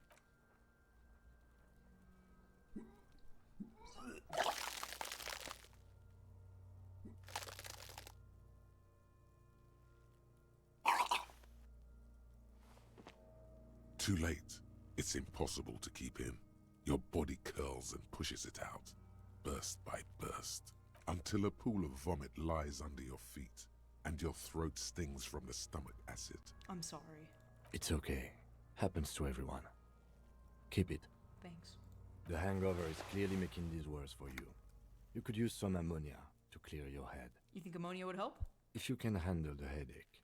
Some officers use it to deal with cadaverine odor. But not you? I can't handle the headache. It's more likely he can handle the smell, unlike you. Okay, where do we get ammonia from? That young woman, the gardener, mentioned she used salts for the smell. Why do I have MCYT and SMP in my tags? Here's the thing. When I start streaming, those tags just aren't there. Like, I have the option. Hold on, let me try to open my Twitch on my...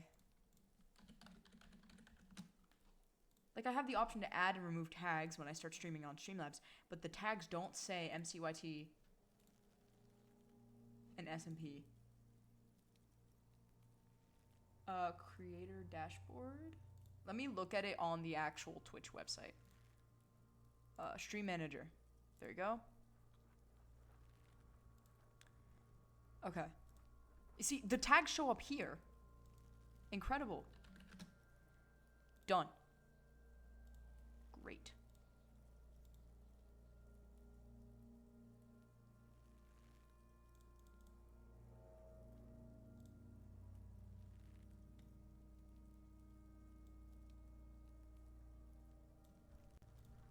Awesome.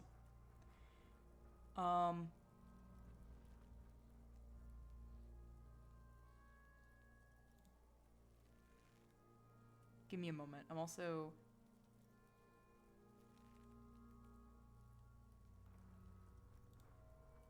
Okay.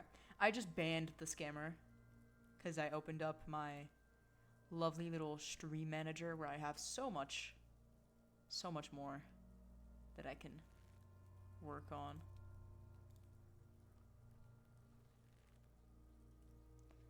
Okay. I might even barf twice. This is also true. This is also true. Okay. Back to my game.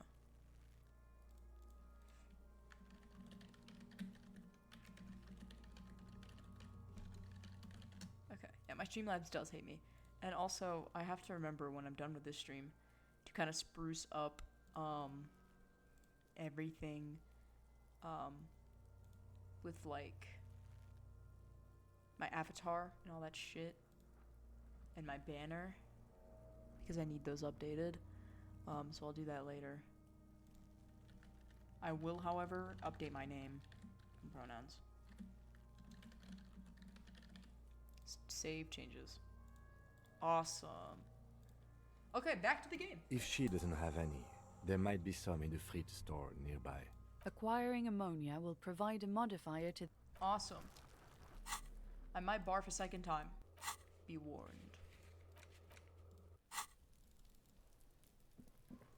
Let's hope I don't.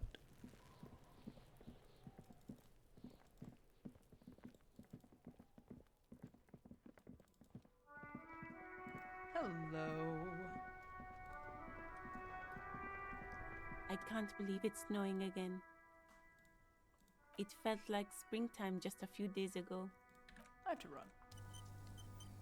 Okay. I can't believe it felt like Do you still have springtime your just salt? a few days I think ago. I could use some. Sure. I'm go easy on that stuff.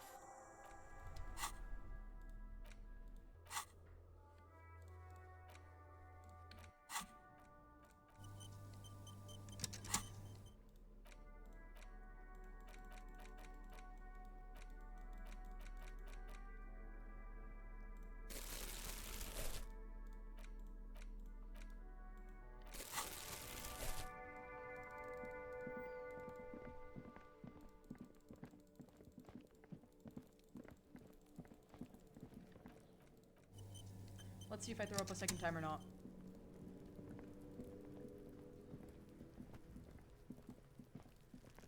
There he still is, looking right through you with his white eyes. Plus the body below 1. is entirely dedicated For an to that 8% load corpse check. smell. I'm not. Emitting it is the ammonia only makes it worse. The combination forces tears out of your ducts. You managed to keep it in once. Well, Rolling a 10 was not enough. The second time, not so much. When the vomiting is done, your cheeks are wet I have with barfed a tears. second time.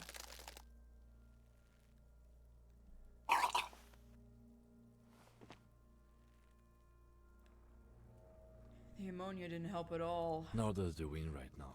The weight is reassuring, like a krenel on solid fortification. I've seen strong men turn themselves inside out for hours.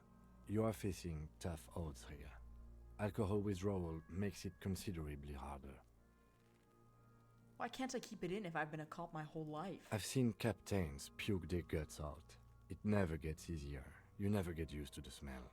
Every Monday is cadaver day. Throw up, investigate. Throw up, initial autopsy.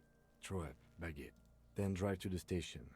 Maybe throw up on the way there if you didn't bag the thing tight enough. You seem to be fine. I think I've lost my sense of smell. A white lie. Not being hungover helps too. Bullshit. I don't want to do this anymore. I don't want to be a cop. Okay, you've said it. You needed to say it. You need to get your shit together. But I don't want to get my shit together. Then the world will turn away from you and leave you behind. Okay. We should go talk to the locals. Find something else to do while the wind changes. It's pretty bad right now. You've gained a thought. When this dialogue is over, Give it half an hour. Get yourself together. Then come back and...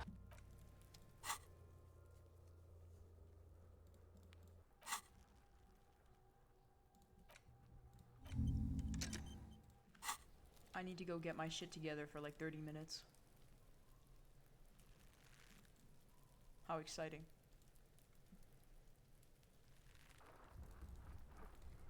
Hold on, I'm also doing some shit. La la la.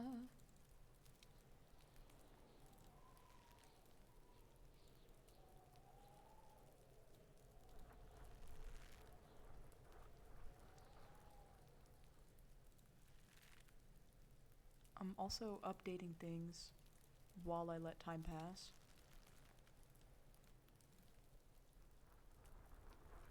There we go. I love updating things live in front of everyone. It's really great.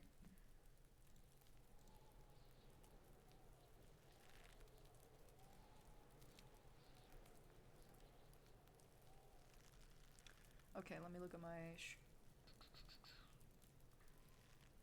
stream manager again. Okay. And we're all good. Woohoo!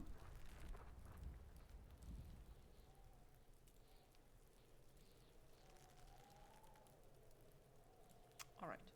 So. I did not shit myself. You're lying. You're lying. You're a liar. Santa doesn't give presents to liars. Santa doesn't give presents to liars. Santa's not gonna bring you any presents. Santa's gonna bring you coal and he's gonna hit you in the head with it. By the way.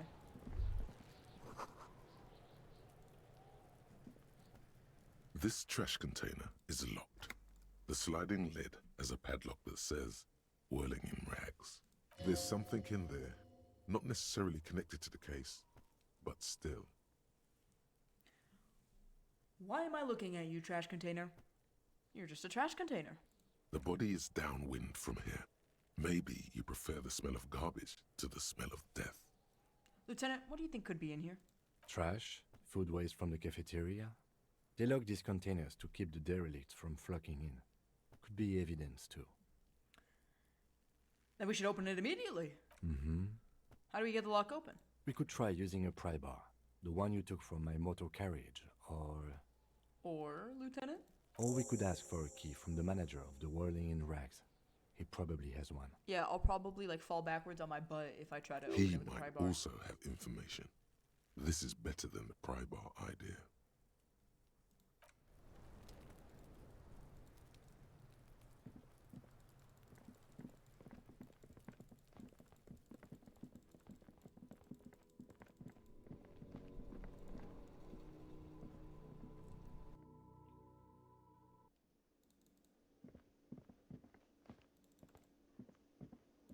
Hello, I need the key. Can can I help you? Is the trash container out back yours? Mine? No, it belongs to the Whirling in Rags. That's what I meant! Thank you for clearing that up. Why? To keep the hobos and drunks out. That's why. And the neighbors too. They put their trash there and they don't pay for the garbage company. I thought as much. And are you the only party with access to the trash container? Well, yes. Us and the garbage disposal company. It seems a little callous, doesn't it? Something stirs in you. Wonder what this feeling is. Prod at him and find out. Doesn't it seem callous to you, guarding even your leftovers from the poor? Callous? What are you, Kras Mazov? Almost all establishments in Revachol keep their trash locked. The Whirling in Rags is not special in that regard. Krasmazov, nom de guerre, was an economist and a historical materialist. He was a leading tell me figure. more. He killed himself. Maybe I am Krasmazov. What are we talking about? Was this not about the trash container? Okay, yeah, let's return to that. Was there something you wanted? We need those keys. What for? Mazov? Are you planning to nationalize my trash container? It concerns the case. Please cooperate. Just bring them back once you're done, please. By the way, I'm gonna sing karaoke here. Absolutely out of the question. What? Absolutely in the question. First we find a sad banger. Then we sing this place to shit. Your body is ready, sire. My body is ready.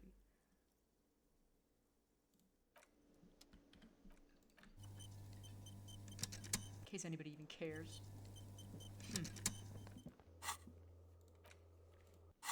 I'm gonna go bother Joyce because I need money.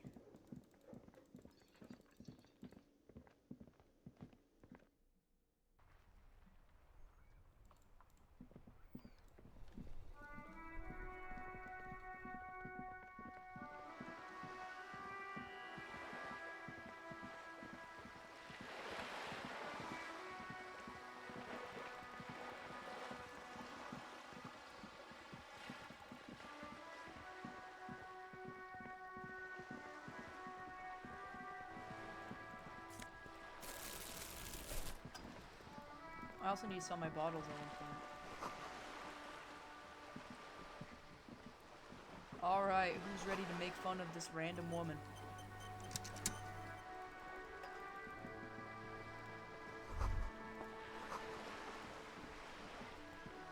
A striking woman leans against the cabin top of her sailing boat, smiling as you approach. Hello. Her green raincoat I am glistens with going to droplets. make fun of you. A silk scarf is... Good morning, officers. I'm Joyce. Joyce L. Messier. I represent the board of Wild Pines, the owners of the harbour. You gentlemen must be from the RCM.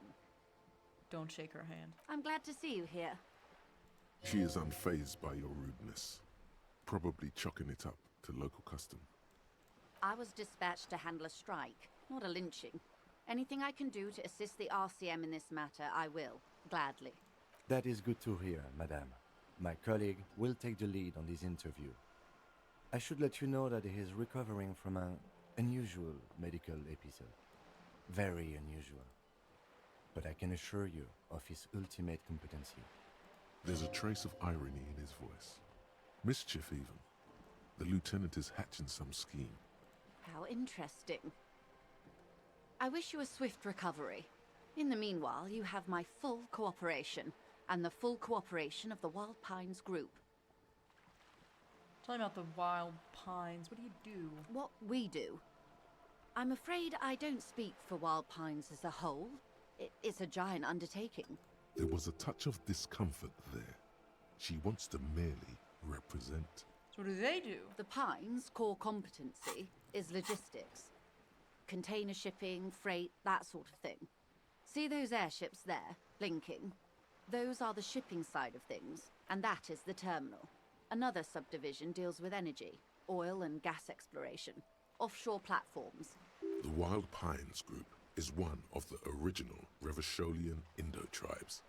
Companies awarded royal monopolies by the king, the suzerain himself, centuries ago.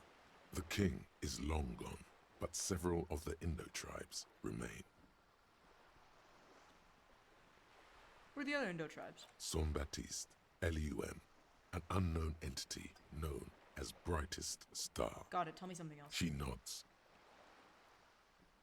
What? There was a touch of this. The pine, and that is... The Wild Pines. How much money does Wild Pines have? I'm not at liberty to discuss the company balance sheet, but I can tell you that last year, the company booked more than 20 billion real in revenue. Wow. 20 billion is a large number, but the conglomerate employs 72,000 people. They all need to be paid. A conglomerate the size of the Wild Pines is like a shark. If it stops moving, it will die. What does the Wild Pines get all these They billions? started as an exploration and cargo fleet conducting trade between the Samaran and Insulindian Isolas 250 years ago, when pine ships explored the South Seminese and charted Lomantang on behalf of the suzerain. Centuries of care, deliberation, and madness have gone into this endeavor. Vessels pass through the great unrest to re-emerge with apricots in tow. The logic of the system is totalizing. It's taken everything from its employees to build it. It probably helps to start out with a royal monopoly. You know more than you let on. Certainly it helped, but most of the original Indo tribes have failed or been absorbed. To survive, Wild Pines had to grow and adapt. No suzerain did that. What does such a huge system want with a place like this? You mean aside from being the terminal's legal owners, who are responsible for moving 8% of the world's cargo? You don't keep it moving. The workers do. The company's nothing without them. We built this district. We. There it is. She owns up to it. All the best parts of it. Rue de Saint-Ghislain, with its bastions. The plazas Meteor and Mosaic. Even some of the old street lamps have been put back thanks to the investments from the WP. Before Martinez was swallowed by the industrial harbour, even before it was part of Revachol, long before Terminal B was erected here, the Pines built it as a resort for its revacholian employees. A company getaway, for a weekend or a summer holiday. Then came the revolution. But that's another matter. I'm here to make sure the Pines can fulfill their responsibilities to the place they built. With your help, hopefully, says her warm tone. What can you tell me about the strike? Everything. Right up to, but not including, trade secrets. What's your role in this precisely? I believe the official title is Senior Labor Negotiator. In practice, I'm a grocery clerk. I relay the union's demands to Wild Pines and return with Wild Pines' counteroffer. And how are the talks going? They're not. That's the problem. The union stopped all negotiations a week ago, after that awful lynching took place. Now they won't even let me into the harbour. There's a 2-meter 20 racist behemoth blocking the gates. Tell us more about this behemoth. What can I say? The union employs a giant covered in tattoos. A racist giant. I guess that's part of their big tent organization now. How were the talks going before the lynching? Let's say I was not making the kind of progress I'd hoped for when I first arrived. And when did you first arrive? I arrived 3 weeks ago. Yes, in the middle of February. The bay was still partially frozen then. I prefer to do these things on site, like the RCM. But the strike began in December. I wasn't the original negotiator here. I took over after Mr. Gaumont hit a wall with Mr. Clare, the union boss. Mr. Clare refused to speak with Gaumont despite concessions he'd granted the union in prior negotiations. This isn't the first time the union has gone on strike. Heavens no. There have been 2 prior strikes.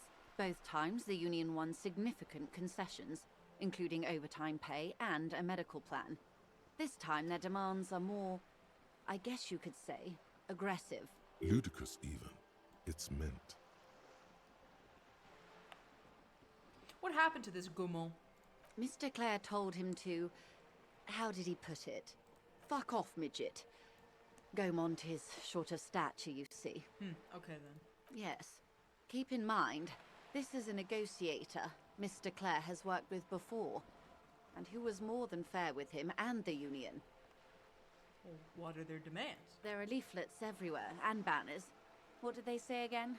Oh yes, every worker, a member of the board. Most of the workers probably don't know what that means. I like it. Then you might also like their other slogan. Demand democracy. Not hard communist enough for me. Personally, I agree. It lacks the pizzazzo of every worker a member of the board. What exactly do they mean by it, though? What's the demand? It's quite simple, you see. Every time the Wild Pines group makes a decision about what? About anything, really, it needs the signature of each of the 2,200 workers in its Martinez terminal. Just so you understand, this is but one of 22 terminals owned by Wild Pines. Essentially, not only are they kings of the company, they are also kings of the 72,000 employees of Wild Pines Group. The king is dead. Long live the workers. That may well be. It's not up to me to decide who is king, but as negotiations go, it's not a swell start. What are you gonna do? I'm not sure. Naturally, I assume that was just their opening position, a hard-nosed tactic with a side of mockery. But there's been no follow-up, just the same nonsensical slogan repeated over and over again. And now, people are getting lynched, I hear. Behind the whirling in rags. A disastrous situation if there ever was one. Excuse me, from whom did you hear about this lynching? I first heard it from the boyer at the gates. The one whose very name advertises his aversion to work. I think he said it was, "Call me mañana." This checks out. Tell me about this union boss, Mr. Clare. Everard Clare is a man of the utmost integrity. If you can say one thing about him, it's that he always puts the interests of the workers first. Really? Of course not. Everard is fantastically corrupt. I imagine he has a thick, viscous goo where you and I have blood. He can't be that bad. He is the most corrupt individual I have ever seen, and I deal with men like him for a living. If there is anyone more venal, more irredeemably nepotistic, then it's his twin brother, Edgar. Wait, there are two of him? Yes. Edgar looks exactly like his brother, except for that lazy eye. He also talks exactly like Everard does, and when one's term as foreman is up, the other takes over. It's how they circumvent the term limits, you see, with a funny little switcheroo. While in office, they've embezzled God knows how much of their workers' dues. What about the union itself outside the Brothers Clare? The Débardeurs Union was once a perfectly normal institution. 20 years ago, anyway. It must not have been easy to establish under the Emergency Act, but they did it. I can respect that. Organised labour at its best, as they say. Then something happened in the local chapter elections. The Brothers Clare came and transformed it into a... how do you say? A mob. The Débardeurs are a crime syndicate. Sad as it may be, I suspect we'll be forced to cooperate with them. Refreshingly honest, officer. The company has tried appeasing in the past, but I'm afraid our concessions have only emboldened Everard and his brother. And your opinion, detective, if I may ask? I'm a curious and talkative person, you see. Would you say the Débardeurs Union is... An effective advocate for the rights of local working men. Because I really don't agree with the other three options. Why do you think so?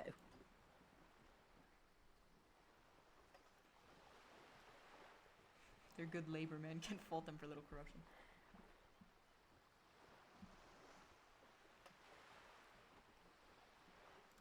Ha! A real man of the left. What else can I tell you about? One more thing. You said something happened in the elections. I'm glad you asked. There was a woman, the previous forewoman of the union. She disappeared. Disappeared? Yes. On the last day of the local chapter elections, her daughter phoned in and said she wasn't running anymore, or coming to work. Ever. End of story. Eerie. Downright haunting, if you ask me. The Wild Pines suspected foul play, but what could they do? It was a union matter. The point of the presentation is, these kinds of things happen around the Clares. Watch out when you're dealing with him. Thank you for your concern, ma'am. We'll be just fine. Of course. Of course. Volumetric ship compressor. Woohoo! Bizarre scientific.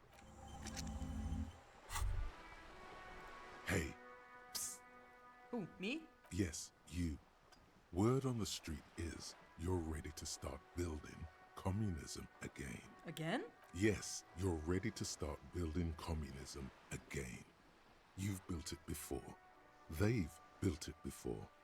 Hasn't really worked out yet. But neither has love. Should we just stop building love, too? Love has worked out really well for me. I'm a love winner. Good. We need tender men like you building gargantuan communism. Word on the street is it's going to be 10,000 times larger than any communism previously attempted by human beings. Is that right? Well, how come there's word on the street? You keep saying things like, down with the bourgeoisie, eat the rich, sodomize the landowners, impale all people who have more than 25 real in their pocket, literally murder all human beings regardless of their political beliefs. That kind of stuff. Impale people with more than 25 bucks. Yeah, that sounds like me. Funky style. Very funky. So tell me, do you have any questions before we fire up the big Nah, we're good. Oh yeah. Get the firing squads and the animal wagons ready. I'm genuinely such a big fan of the way communism is sort of like satirized in this game, because you have the base ideas of the left that are very agreeable, but then they'll like exaggerate it in a way that's really funny, and I love it, and I'm all here for it.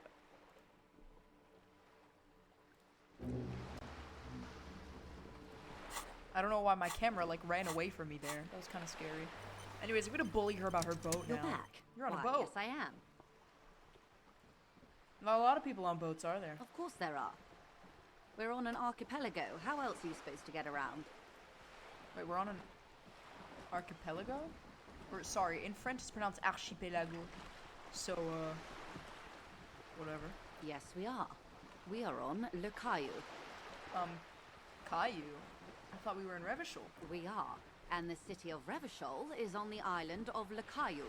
Still, I haven't seen anyone else sail a boat around here. I haven't seen anyone else drive a souped-up Capri Kenema motor carriage either. Actually, that motor carriage has been specially issued to serve as a patrol and pursuit vehicle.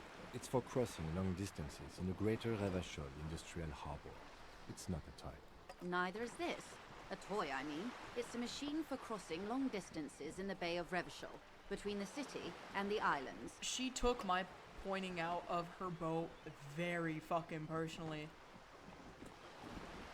She's about to hop into the water and drown herself.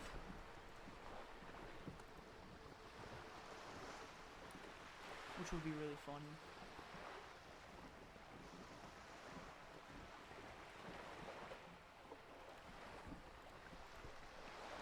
You need to make this lady admit. Yes, I do. Before you do, it will be pertinent to ask other questions. Gather more info on this boat of hers. Does she have a name? The boat? No. It is called Cordelati 19 because that's the type of sloop it is. What kind of boat is it? It's a pleasure craft, a 19 pacer. It also happens to be rated for Category 1 racing. Though these days I mainly use it for business. How do you like it? My sloop? I like it a lot. It's the eel's hips, baby. I'm enjoying this part of the interview. It has so little to do Just let me with the do this. murder Just let we're me do this. Just let me investigating. have this. I really do, the lieutenant thinks. Is she thrown off yet? He's looking at the woman, assessing her. You have a license for this boat? Officer, I assure you I'm a highly qualified pleasure craft operator. The crowns of her teeth are porcelain, white as the boat's hull as she smiles. Her nonchalance might be related to something. Good. Let's go in for the kill. Back. What would you like? Oh my. The E word. The E word. You mean to say that it's a symbol of conspicuous consumption? That I'm a member of the ruling class? Yes! This game, like, when it comes to politics, economic stuff, sociology, etc., I have generally found myself to understand quite a lot of the concepts, but it's very nice because I have a sociology course this year. It's very nice to play this game and recognize a lot of the terms that we're officially going over and a lot of the mindsets and stuff that we're reading into. Really cool. Enjoyable. It's very fun. It makes this game so much better. Because I remember I had to write this whole thing of notes, right? And I already like knew what the term conspicuous consumption meant, but to, write that down in my notes for that course and really learn about the ins and outs of the term, where it came from, etc. And then hearing it in the game, it's like, yeah, I know what I'm talking about. That's so cool. Whatever. I like learning. I like knowing things. Yes, exactly. Detective, may I remind you that Mrs. Messier is a professional negotiator? Then what does that say? Does it say docking reserved for residents of Rue de Saint-Ghislain, 33A? 33A? This old proletarian haunt here. As I said, plenty of people drive boats of all social strata. Fuck. No, I'm not letting her get me. I'm not letting her get me. I don't care how many times I have to do this. I'm not letting her get me. You're back. What would you like to know? Oh my. Detective. Then what, 33A? This old... I'm not letting her get me. I'm not. I don't care how many times I have to... How many times I have to do this. I'm snapping back at her. You're back. I love making fun of her. What would you like to know? It is genuinely my favorite Detective. thing. Then what, 33A? This... This will be one of many times where I just do this whole process over and over and over again. You're back. What would you... Oh my. Detective. Then what does 33A? This old... Your synapses flesh. This house was built before the revolution. Okay. It is anti-centennial. The people who live there now lead a different lifestyle, if you know what I mean. I assure you, they drove quite a hard bargain for this space. But you're right.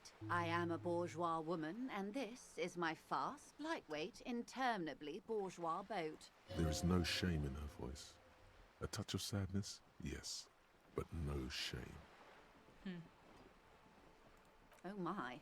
Detective. Then what, 33A? Yes. Anyway. Good. What can you tell me about this lynching? Quite a few things, I'm afraid. The information I'm to share with you includes sensitive trade secrets. For the sake of my employer, I have to ask for your I think names it's and gonna badge numbers. storm. I can see storm clouds coming in. Which is pretty cool. I love when that happens. I love seeing them pull up. Very fun. Of course, ma'am. We should have introduced ourselves. I am Lieutenant Kitsuragi from Precinct 57. Me, I don't know. And this is my colleague from Precinct 41. I'm afraid he doesn't have his badge at the moment. My name. I hope mine will suffice. I'm just a little baby. How curious. Why is that, Detective? Because I shoved the badge up my ass. Awkwardness washes over the conversation. The woman doesn't like this turn of events. I just opened Spotify again. Are you fucking kidding me? Remember when my partner told you I'd recently suffered from an unusual medical episode? Yeah, my lost badge is related to it. I see. So, are you saying you lost your badge during the course of this episode? I could have eaten it for all I know. I don't remember anything. This world, this city, nothing. Oh dear. Some kind of encephalopathic amnesia. I don't even know how to respond. I do believe you, naive as that may sound. I simply can't imagine what you gain by faking such a condition. As I said, ma'am, his technique may be very unconventional, but he is an officer of the RCM. Of course, I sympathize, but I'm afraid I simply can't... Hang on. She's a professional negotiator. She should be open to some sort of mutually beneficial arrangement. Feelings will guide the way. But madam, I need to know about this lynching. It's very important to me. It's the case I'm solving. I assure you, it is no small matter for me either. We all share the responsibility for disarming this situation. I hope you have a badge for me as soon as possible. You don't understand. It's not like a side case for me. It's my main thing. Trust me, officer, I am fully committed to resolving this impasse. This isn't some side gig for me. You have so much else. I have only this. This is the entirety of my existence. She's silent. The wind flaps the sail above her. This boat, for example, and a home somewhere. I only have this case. Officer. I don't remember anything except this lynching. There is only this coast and this lynching. You know, I don't mean to sound cold, but if you want something... You're doing it. Despite your own best efforts, I'll be frank with you. If I'm going to break protocol, I need to be able to justify it to my superiors. They're going to want to see something...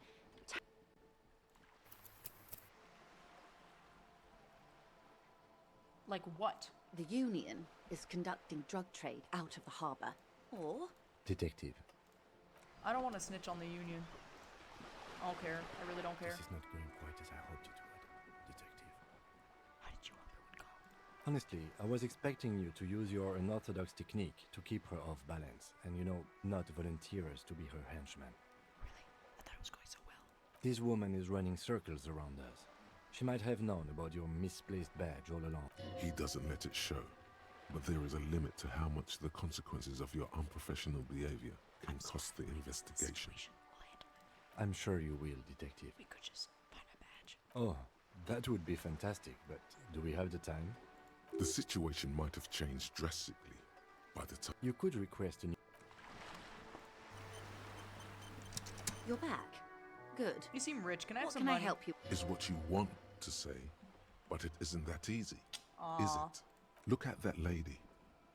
Take a gander. Squint your eyes. What nice fabrics. Why, yes.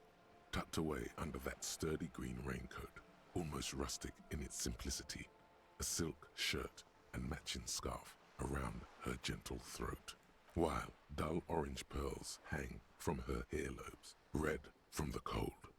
Her light green eyes scan you, full of knowledge and worry, wealth and all its possibilities. These are the kind eyes of the rich man that seem to say everything is possible, within reason.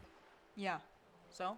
Now look at you, you misery-clad simian, barely able to tie your own laces. Your armpits are lakes. A scythe of booze precedes you. Your hair sticks to your forehead, and your underwear feels uncomfortable. You're poor, poor as balls. You can't ask this person for money. You're too... I'm a goddamn working man. I'm not ashamed to shake this leech for some dough. You think your little communism protects you from this feeling? Yeah. As I was saying, if there's any way I may... You're back. Good. What can I help? Voila, you're doing it. Can I have some money, ma'am? Of course. She's surprisingly nonchalant about this. I need 130 Could it real. be? That's a good sum. Not too small, not fantastically large. She removes a few notes and hands them to you. The paper is That's cold how you do it. and oily to the touch. That's how you do it. That's how you do it. So, I hope I didn't just bribe you, officer. It may not be technically illegal under the Emergency Act, but still. It's funny they worried about this and not your ruthless exploitation of the entire human race. You're right, ma'am, that donations are permitted and that... Which he most certainly will do. Now... Bye. I'm not helping you with anything. Thank you for the money.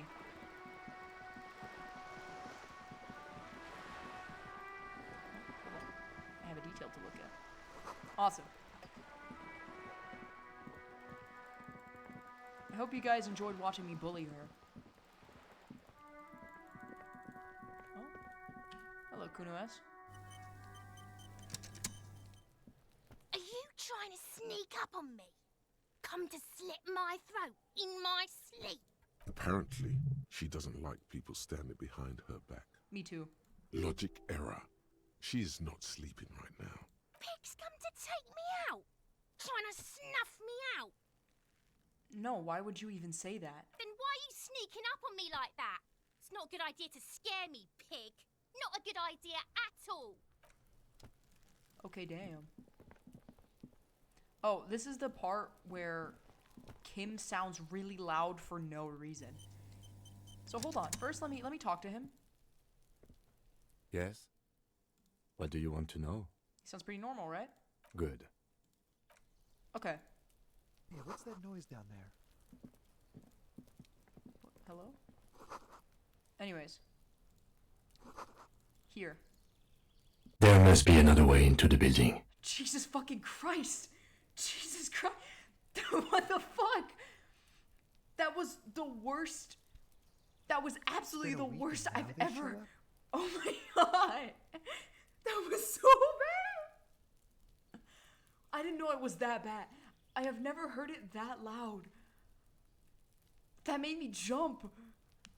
That was. Oh my god. I can't get involved in this. Do not shout in my ear, brother. You see a young man on a balcony nursing a cigarette. His eyes have been following you for a while. I don't know if my mic just picked up the thunder outside, but that was loud. I'm under attack right now. Not looking for any trouble, officer. Why are you whispering? It sounds like you're already in trouble. There's no trouble. I'm just speaking in a lowered voice. I don't want to be seen talking to the gendarmerie if that's okay. I just want to finish my cigarette. Don't let him go. This could be your witness. The No, actually, the balcony has a great gendarmerie view really of needs to the talk to whole you. Is it really that important? Like a nervous cat, he keeps stealing looks at the neighboring window. All right, but make it quick. Once I finish this cigarette, I have to run. Can you tell me your name? My name? My name is Martin Martinez. That's definitely not his real name. You're not actually called Martin Marnez, are you? No, of course not. Could you please lower your voice? Looks like you got a good view of the Whirling's backyard. Can you tell me anything about the hanging? I'd even go so far as to say that the view is a little too good, my dear gendarme. Do you have an estimate of when the body will be taken away? We will remove the body as soon as possible. Now tell us, where were you last Sunday? Oh. You already asked me that, didn't you? Wait, is someone else investigating the lynching? Did you? No, not you two. Some more muscular type. And when did you speak to this more muscular gentleman? Last week? I don't know. Look. A downy blanket of white to cover up the miserable poverty of the scene. You didn't answer the question. I had a friend over. What kind of friend? It was my Sunday friend. What's your friend's real name? Did he see something? He doesn't reply, gesturing no with his cigarette. Under the grey sky, snow continues to pile on the neighboring windowsills. Alright, we'll talk later. No. We won't. Okay, damn. Now, if you'll excuse me, I really need to get going. This isn't the place or time for questions. Who knows who might be watching from the distance, hidden behind the curtains. Hey. Listen. I'm just trying to make things okay again. Can we meet again somewhere else? For a moment, the man on the balcony seems almost vulnerable. Something moves in the depths of his feline eyes. Compassion and a hint of understanding. There's snow gathering on his hair and on his shoulders. A speckle of white against the purple that hangs loose on his slender frame. This is Judas to me. I am sorry, but I really don't have the information you're looking for. Hold on, I have to send a DM.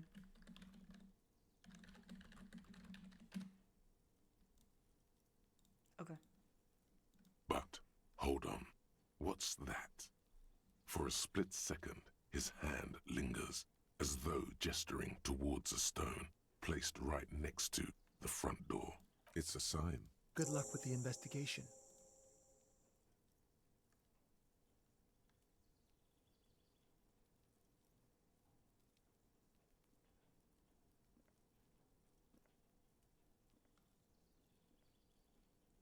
He's gone.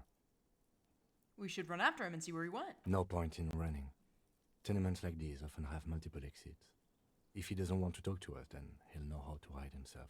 So he just give up? He could be a witness. Him or his Sunday friend. Either way, we need to look into that muscular type who's asking about our case. He did leave us a sign. Did you see that? He wanted to draw our attention to that stone right over there. If we find a way inside the building, we can ask around for his apartment. Great. Let's do that. A stone, like any other. There's a key beneath it. This must be for the front door. Pity he doesn't have the apartment number on it. This building has many. We'll just have to go in and see.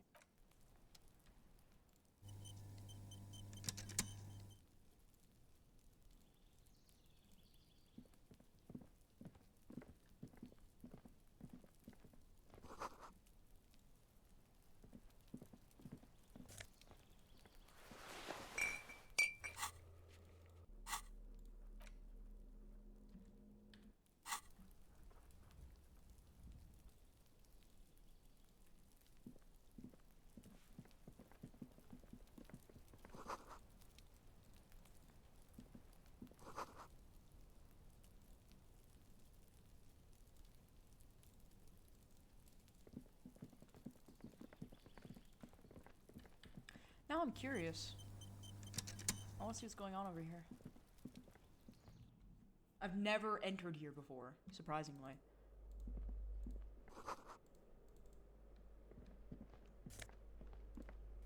Oh, I have glasses. Hell yeah! Look at my stupid glasses. Yeah, awesome.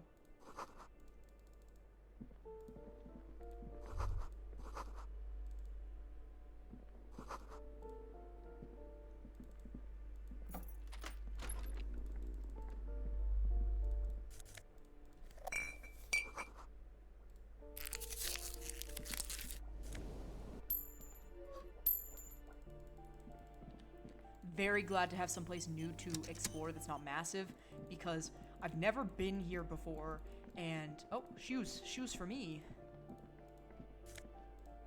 Those are shoes. No? Oh, not shoes for me. This door has been closed with no reply. It's a solid lump. Better whip out those cutters. Nah. I'll maybe do that when I'm done inspecting the general area. Wait, these are stairs. Are these stairs? I think these are stairs.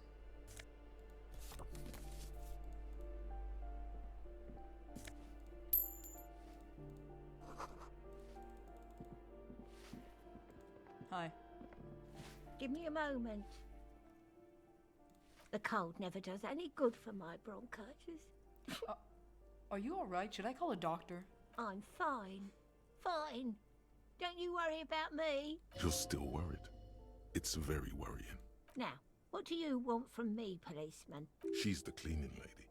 She knows the floor plan and the residence. I'm looking for a young male in his mid-20s, dark hair, skinny build, a smoker on the balcony. Yes, yes. I know who you mean. The scrawny boy who's always smoking like the devil, right?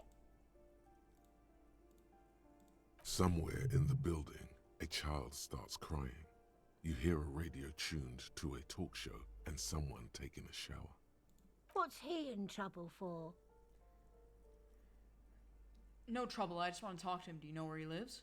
Talk? What was so funny about? He lives upstairs in room 28. 28, okay. Go. Thank you. We should go check out his apartment. Thanks.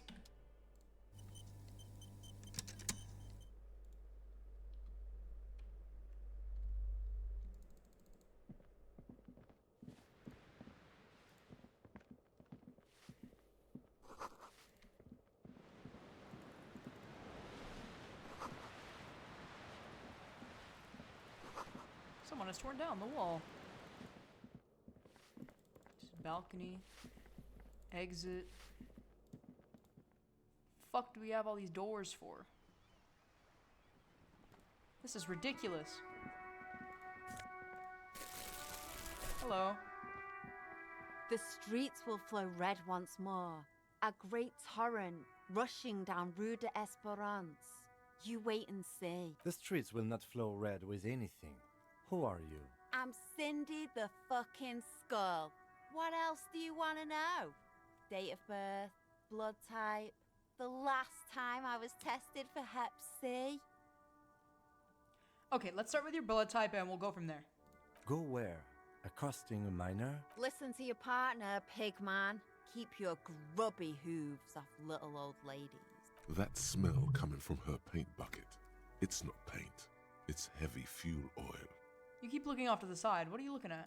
The lieutenant is desperately searching for another handkerchief.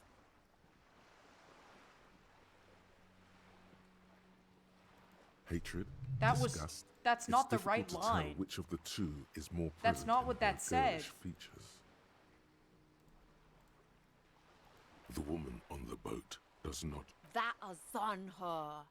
Someone's got to keep an eye on her. Ozon is an archipelago, 2 days' travel. You mean Joyce? On a first-name basis with her, are we? What's a zone? It's where they grow whores like her. And they're whoremen. Yeah, I don't like her either.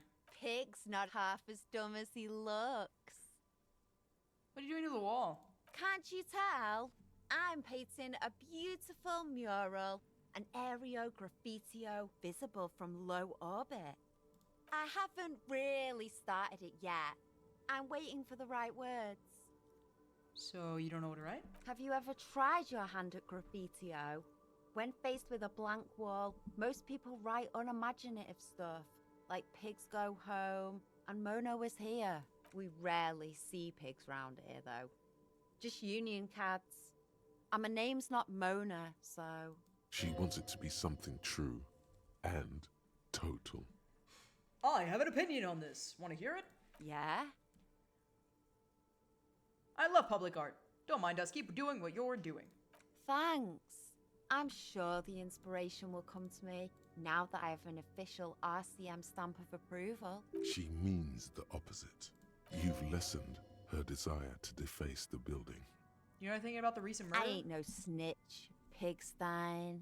Go forth and forage in someone else's shit.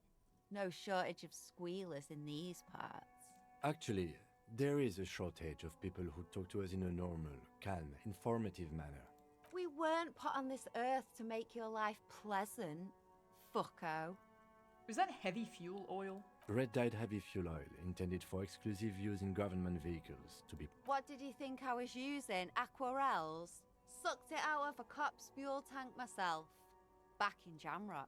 She really did it. She's proud of it too. That's some clever cultural commentary.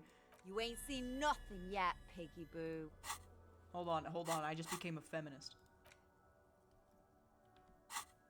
Catch you later, Watch Cindy. Inexplicable feminist agenda. There is something you need to see.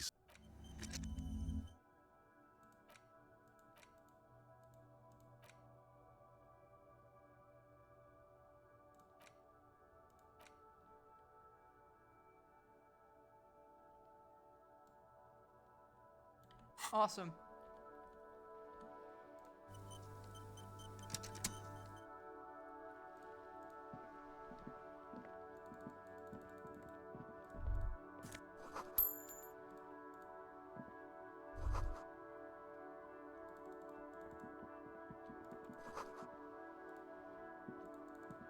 I'll go back in. Actually, no. Yeah, hold on. What's going on over here?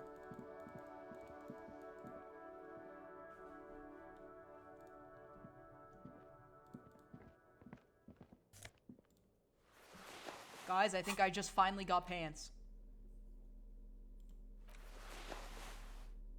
They don't really look good with my outfit. Never mind. As if my underwear looks good with my outfit.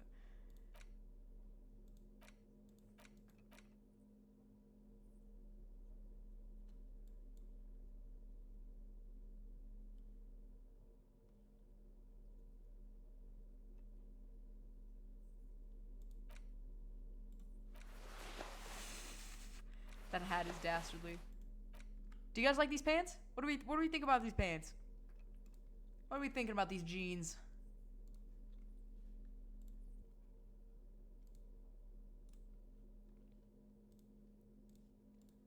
I think the blue and the green and the yellow and the bag and stuff kind of clash. But, you know.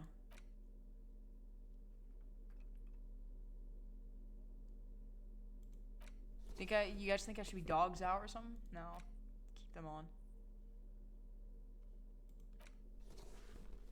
I should wear it all as a statement? Yeah. It's a great outfit. Here, I'll even show Jack. I'll even show Jack so he knows I'm not pantsless anymore. Alright. The pockets of these new jeans are perfect for sticking your hand into. Ooh, awesome. Makes you look. Hey, it's a chewing gum wrapper. By the way, the raw.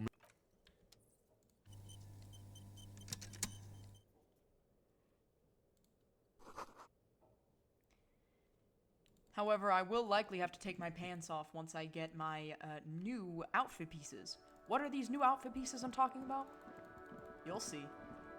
But there's something in the apartments that I've been looking for several playthroughs that I could never find because I couldn't figure out how to get into this building. Wait, hold on. I have to equip... What was it? What do I have to equip?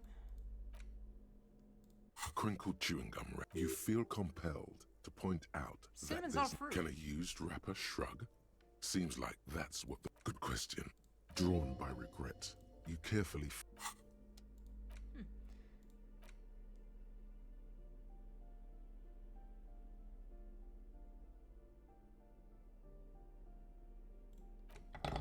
Okay. Let's see if I can do this. You hear someone walking around inside. The walking, you can feel tension on the other. A poor communard from the looks of it. Do I have to open the door? Do you have a warrant? I'm not obligated to open the door if you don't have a warrant. Let's go. It's generally easy. Okay. Where's that door I wanted to break into? Is it this one? This door has been closed with a padlock. The shackle. After you. Let me in! Ooh. Real homey. Is that it?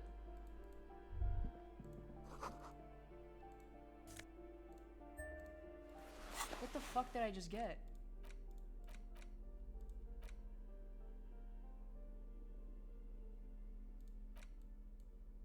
Wait, okay, work? I might be... Okay. Okay. I think I might be onto something here. Okay. I think I look great. I won't lie. Originally, these pants, because of the way it's painted, I thought they were gonna be like jorts. I'm really sad they're not jorts, because that would have been really funny. That isn't just a The Star and Antlers was developed in the 6th decade of the... Even today, half to symbolize the toppling of the old or also some social... The wreath of antlers represents a natural crown. It was about building a society that could exist in a because white is the color of gone. Gone is the glory of hope. Never mind, I don't want to take damaged morale because I looked at a painting on the wall. Why is my shit so quiet? My whole stream's silent. It's almost like all the way up on the slider for my mic. I really don't want to turn things up too loud. My bad. Anyways, I'm going to ignore that shit. I'm not gonna think about that. Because I'm gonna take damage morale if I do. Wait, hold on. Balcony. I have to go to room 28. I'm sorry you have to hide from that, by the way. That's fucking horrifying. Ooh, why is it blue? Nice. Just a door.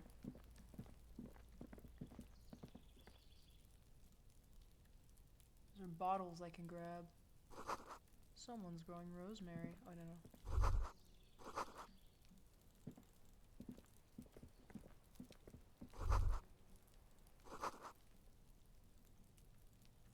I'll take care of that when I do the jumping, but hold on, let me quick save.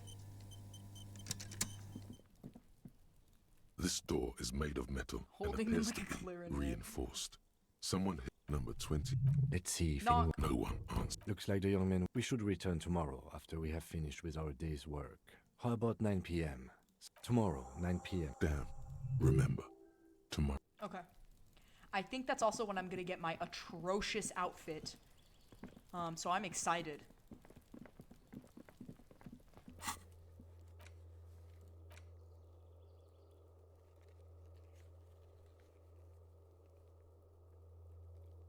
Can I just do it on this day and not have to do it tomorrow? Okay, I can inspect the victim's body and stuff. There's a lot of stuff to do. Pay for the damages. I kind of want to do that immediately.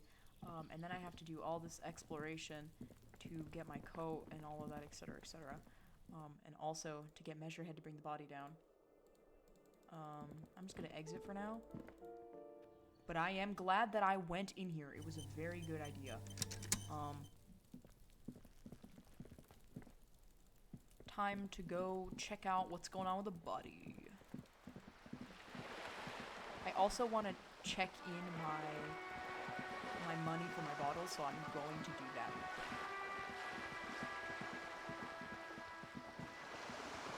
Many goals in my head going on right now, and things to do.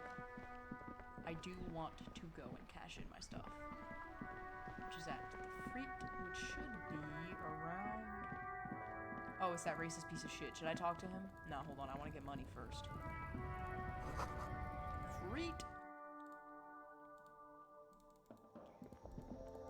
My money. The tear machine. Your bottles clunk into the machine. I and got the money $1.60.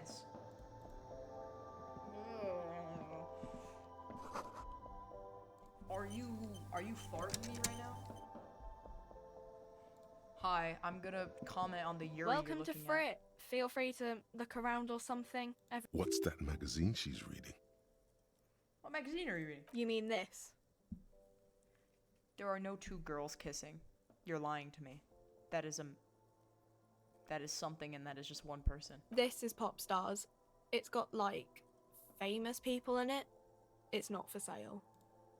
Looks like it also has something called Police de la Mode, featured on page 34. What's this fashion speaks police to you. feature? It's where they rate different outfits famous people wear. It's kind of funny. They're kind of mean. It's about who's the most stylish. Who's the numero uno guy in there right now? And does he look like this? No, I don't think so. We are not the fashion police. We're the real police. Aw, come on. I have some questions for okay. you. I'm not really supposed to be chatting to anyone, but... Do you have any ammonia for sale? She looks up from... Yes, what we have is there, in the medicine cabinet. Go take a look yourself. Can you tell me anything about the dead body? I don't really know anything. I mean, I know it's there, but I haven't seen it, so... Did you know the man who died? Not really. Not really? Does that mean you knew him a little? No. I didn't know him at all. How long has it been there? I don't know, really long. What do you think happened? I don't know. No need to worry. It's just standard procedure for us to ask around. If you hear anything, let us know, okay? The one person is clearly the author. Okay. Thank you for your help. Uh-huh. Thank you for your help. I love the occasional little error in my little game. I genuinely don't mind. I think it's fun. Thank you for your help. I also like to think that You see Harry several just says packaged things like raincoats that. fill a low shelf. The packages are small, discreet, sloppily stacked, making them easier to take unnoticed. No need to worry about knocking over a display. I don't want to wear the raincoat. I would look stupid. Okay, let's go talk to that one racist.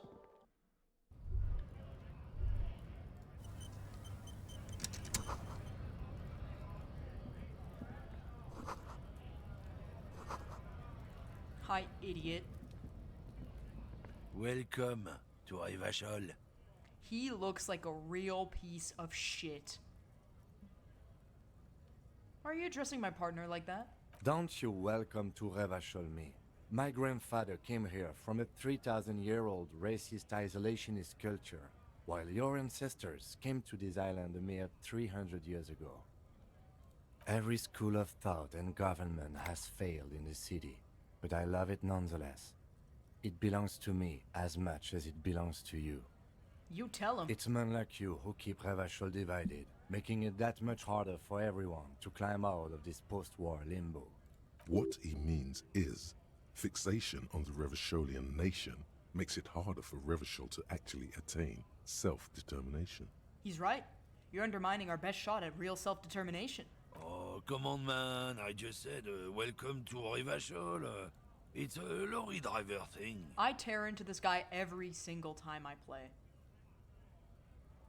I just really like being rude to him and telling him off. I know exactly what you meant. You think my kind doesn't belong here, that I should watch myself and behave. I also like letting Kim go off on him. But you see, I'm an officer of the RCM. It's actually my job to make sure you behave. I would advise you to remember that. Silence. The air between them becomes tense. Your partner needs backup. Now's your moment to shine. Fucking A, Kim. I've got your back. You two make a cute couple. You know that? Yeah, we do. The lieutenant exhales and resumes his regular calmness. Now that that's settled, we have a couple of questions. Whatever you say, officers. What's that argument all about? It's about biological determinism, natural law, the sorting of the races. Not the most popular topic nowadays, with the coalition in charge and all. You might want to change the topic. That is, bury your head under the sand like common sheep. Oh, so you're just a racist. Makes sense. I'm not just racist. Look, I've read books, huh? The science of racial theory has all been proved, even if some people don't want to accept it. People who've studied these things say that you and me are superior by design. So, naturally, we Occidentals should be in charge. Obviously, you can see the merits in that. Right, I've already made up my mind. Want to hear it? Oh? I'm not down with this. So why don't you go fuck yourself? Don't push your luck, runt.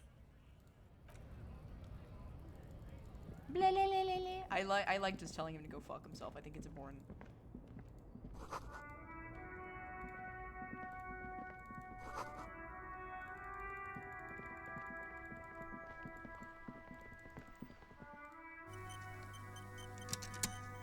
I love the gradient map that just like aggressively takes over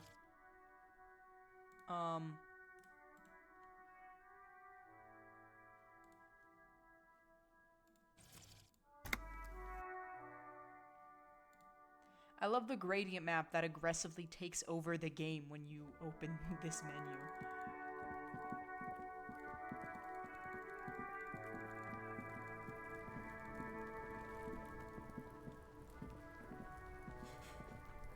There he still is, looking right through you with his white. As you breathe in, the odor comes over you. It's a smell of the mind telling you to run, and your stomach to wring itself empty. With your hands at your sides and your eyes squinting, you stand in it. Do they always do that? They do after 7 days, yes. We are deep in decomposition here.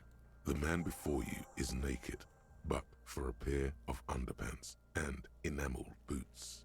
His skin is greenish, marbled with decaying veins, and blotched by lividity. A fading web of tattoos covers his chest and shoulders. The cargo belt used to fasten him to the branch above appears industrial in strength.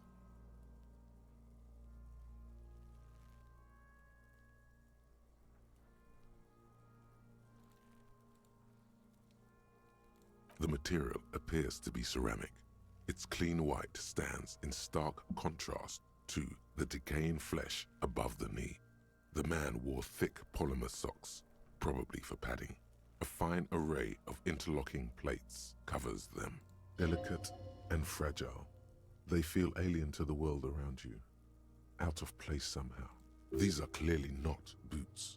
They're armor, possibly part of a larger set. These aren't just boots, are they? They're armor. Indeed. Technically speaking, these are sabatons, not boots. What kind of armor is this exactly? Ceramic plate. Zirconium dioxide, most likely. This is where the make would be. Where? Under the hill. Fair weather. Fair weather model T500 VE. I'm guessing that's vitreous enamel. This is advanced stuff. What happened to the rest of it? The locals probably scavenged it. It would be odd if he had more on after 7 days. We should keep a lookout for these pieces. The armor could yield information. Maybe he'll know something. Maybe... no, understood. The sabatons dangle off the man's decaying form.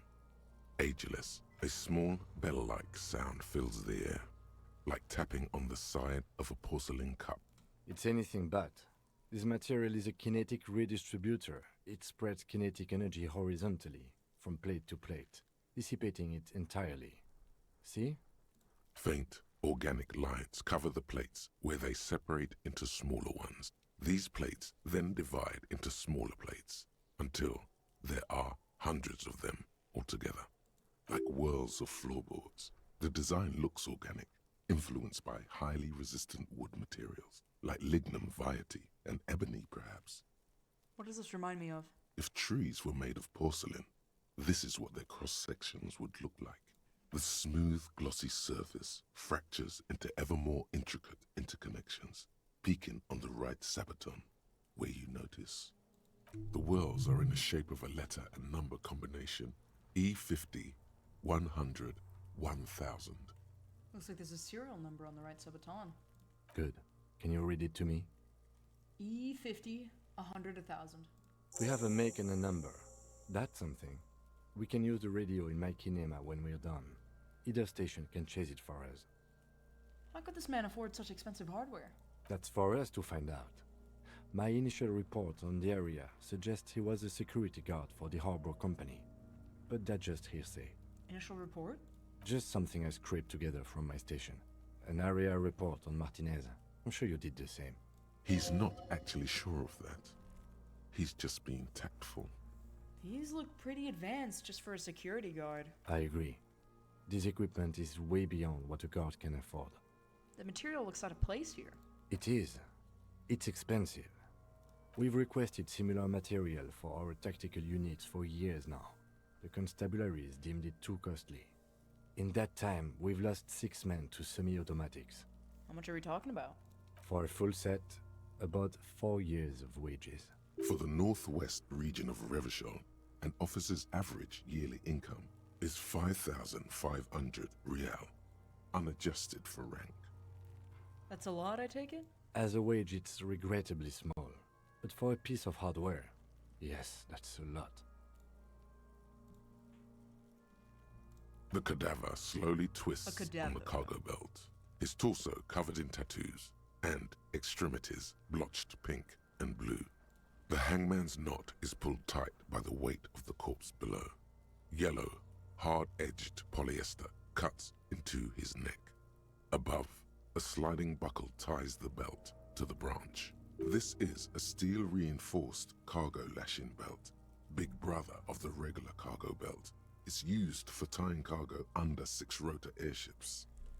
Don't ask me how I know, but this is a lashing belt used for airlifting cargo. Airlifting? I thought it was used on lorries for strapping cargo to them. Apparently this is the reinforced kind.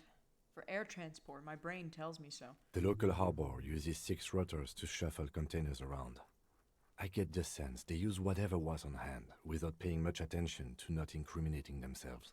We're assuming dock workers from the harbor did it? The brief suggested as much, politically motivated by the ongoing strike. Did you not get a briefing?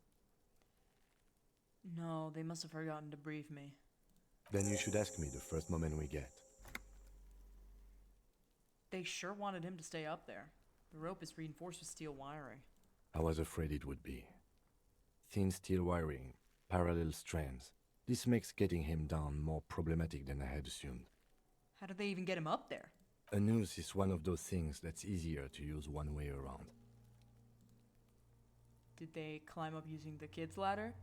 That ladder can't carry a grown man. I didn't see any splintering either, did you? I think they lassoed the branch, then pulled on the belt to close the buckle. Could be. The shape of the branch supports the theory. The cadaver hangs from the cargo belt. Limbs, an intricate web of blue lines stretches across the torso, from the right shoulder to the solar plexus.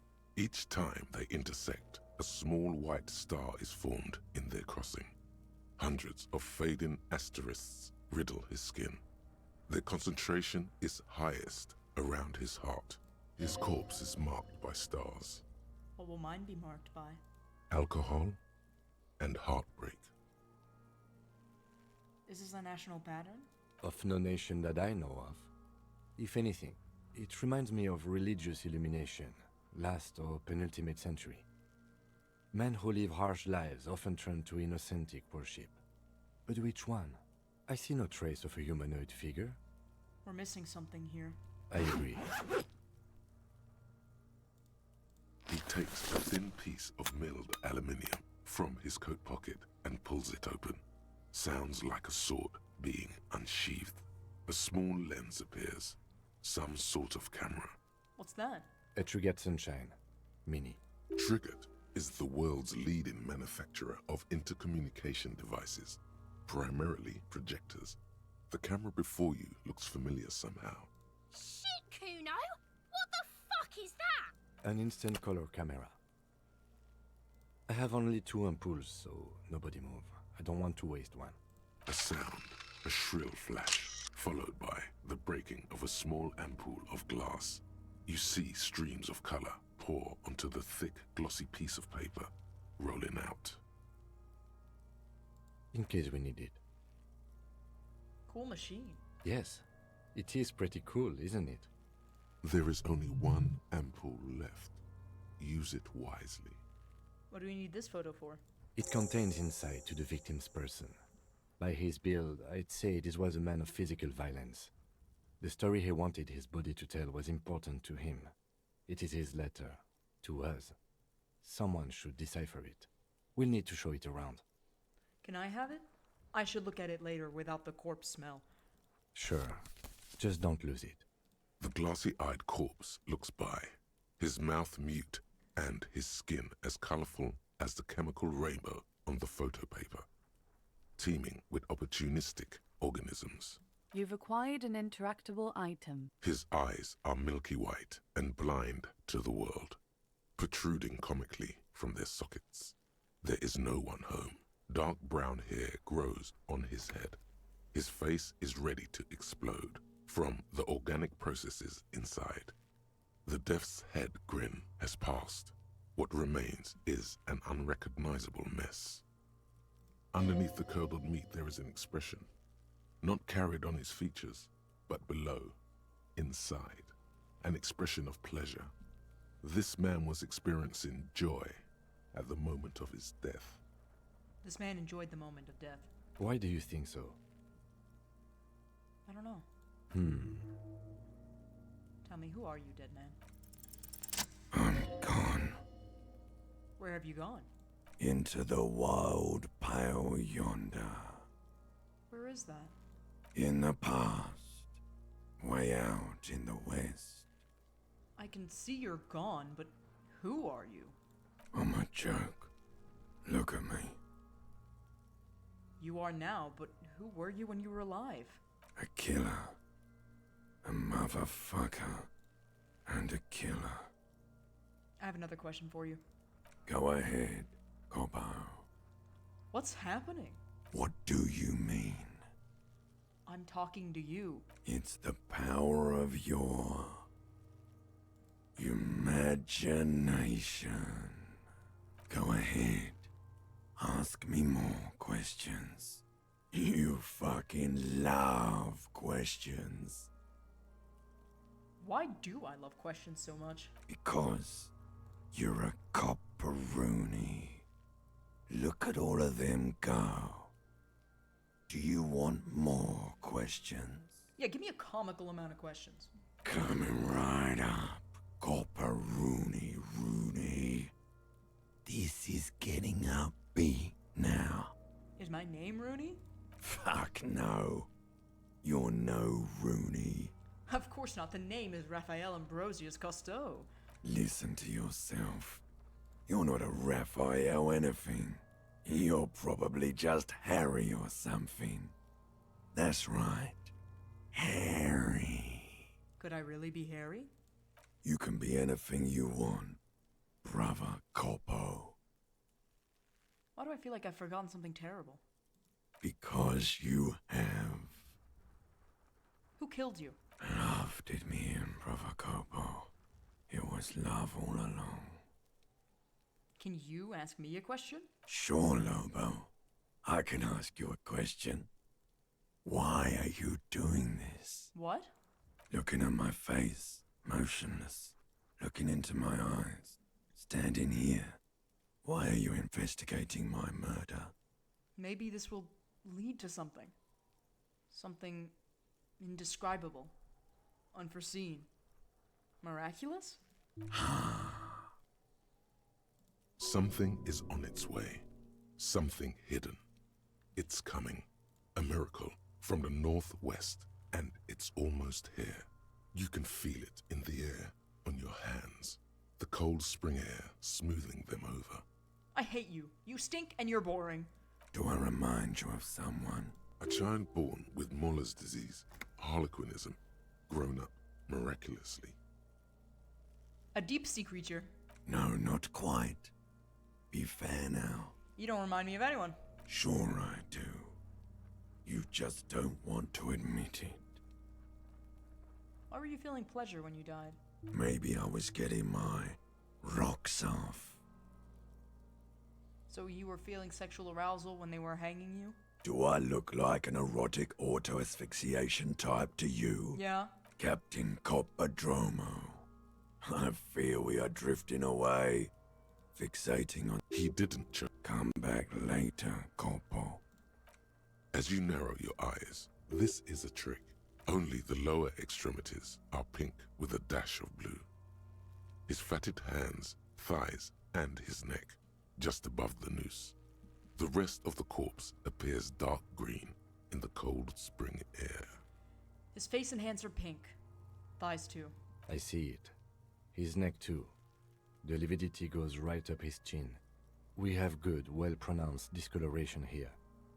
The monster comes back into focus, an explosion of color, coursing with dark marbled veins. His stomach appears pregnant with something. Black liquid streams down his thigh and onto his boot. So, what do you think? I think he's dead. I agree. His personality is no longer a part. Totally dead. Deadity dead dead dead. Dabba-doob-doob dead. I think he was up right after death. His hands, feet, and neck are discolored. Agreed. Especially on the neck. The belt acted like a tourniquet, keeping the blood in his head. The hypostasis supports a hanging. Could it still be he was moved after death? There's always a chance. We should check for ligament marks on his neck to see if they're in tune with the belt. We'll have to get him down first. I'm covering my nose. Something is coming out of him. A pool of blood and feces has eaten into the frozen mud below the man's feet. Purge liquid is dripping into it, drop by drop. The victim appears to have contained no more than half a kilogram of digestion at the time of death. The fuck he's saying? Talking about shit. Goddamn right I can't say that word on stream. Malicious laughter erupts in the yard. Sounds like seagulls. Hi Tommy, hi. I'm not gonna shoot him down. Big said he's a... The lieutenant's face is made of stone. He's beaten up. See the bruises? I do. Most of them are post-mortem. Maybe even all of them. The delinquents have made our job harder with their little sport. I don't hate you, but I don't want to. Stop talking in riddles, coin slot. It means you fucked him up good, Kuno. Fucked him up brutal-like. But there is no breath to catch. How do we Are get you him sure down? we finished the preliminary examination of the cadaver? We might miss. The cadaver slowly twists. Of course. Come back late. The man before you. The steel reinforced belt presents a unique challenge. He doesn't. The cadaver is a good 1.2 meters up. Neither one of us can reach the belt without assistance. And even if we do, there's the question of cutting the airship strength material. Can't someone else do it? Someone else? You mean like the police? You have a point there. Sadly, yes. I know it's hard, but I assure you, the others won't come to help us. And we have a growing sanitary concern here. We need to get him down, fast. We could, saw the branch. Climb up there and saw the branch? Yeah, it seems dangerous. There has to be a less risky way, with less falling down of trees. Maybe we can ask for help from the harbor? I was really hoping we wouldn't. The Union appear to be suspect in this case. It seems like a dangerous route. I would really prefer if there was another way. These people might have Let's an agenda, reconsider. but what other options? The corpse twists on Let's the have another look at it. The man before. Yes, we do. You can shoot him down. Yeah, bang bang. How? Where the buckle ties the rope to the branch. That's a good spot to aim. There. The buckle holds the belt together. Where? Ah, yes, I see. If the shot hits... Yeah, now we're talking. Entertain the Kuno with some shit. They'll miss. The pigs will miss Kuno. Take the shot, Lieutenant. What's the worst thing that could happen? I'll blow his head off. Take it. Take the shot. Yeah, take the shot. Kuno wants some of that shit. Silence. With his and produces a lightweight firearm. He drops a paper cartridge in the barrel, separates the scouring stick, and gives the cartridge 5 tucks, securing it in place. That's a Kiel A9090 Armistice, mass-produced muzzleloader, ascetic, frugal, one of the most common firearms in the world. He then steps back and assumes the fellow's desk position, taking aim. The corner of his eye twitches. His finger is on the trigger. He's gonna fucking miss. The kid's voice is drowned in a shrill blast that echoes off the walls of the surrounding. God damn it. He feels bad about it. About his eyes, mostly. Fucking idiot. Kuno could have hit it easy, but then Kuno's not fucking handicapped, is he? Hey, it's okay, man. Kuno's sorry too. The lieutenant doesn't say a word, just looks at the gun in his... I have to say, it's beginning to look unlikely we can get him down without assistance. Can I have the gun? I should It's try. bad as it is. Go ahead. This is the... Yeah, take it, you fucking The cold pe- The fuck are you waiting for? The buckle comes in. Why don't you just shoot yourself in your mouth? At least you won't miss.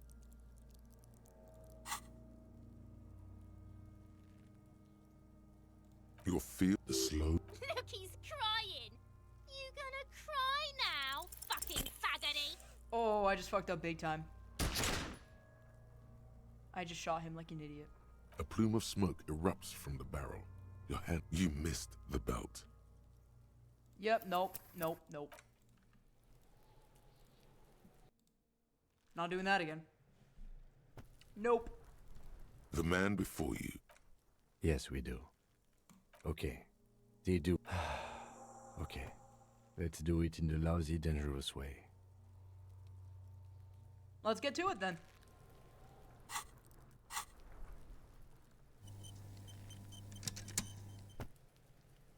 Can you stop throwing rocks at him? I'm gonna beat the shit out of you. Sorry. Okay, hold on. I'm gonna ask him to tell me all about the case, because I fucking haven't done that. What? Yes? What do you want to know? 3 days during that, a security... They didn't... There's a strong prejudice. That's... The RCM, or the revacholian... Just to be clear, Okay. we are police officers. Good. Awesome. What else?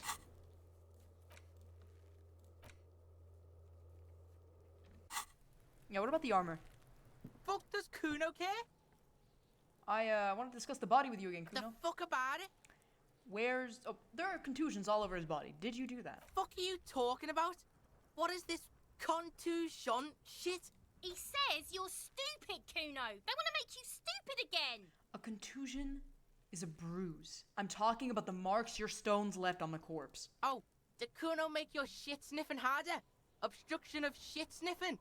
This is Kuno's kingdom. Kuno fucking rules here. I'm gonna punch you in the face. You hear the lieutenant hum.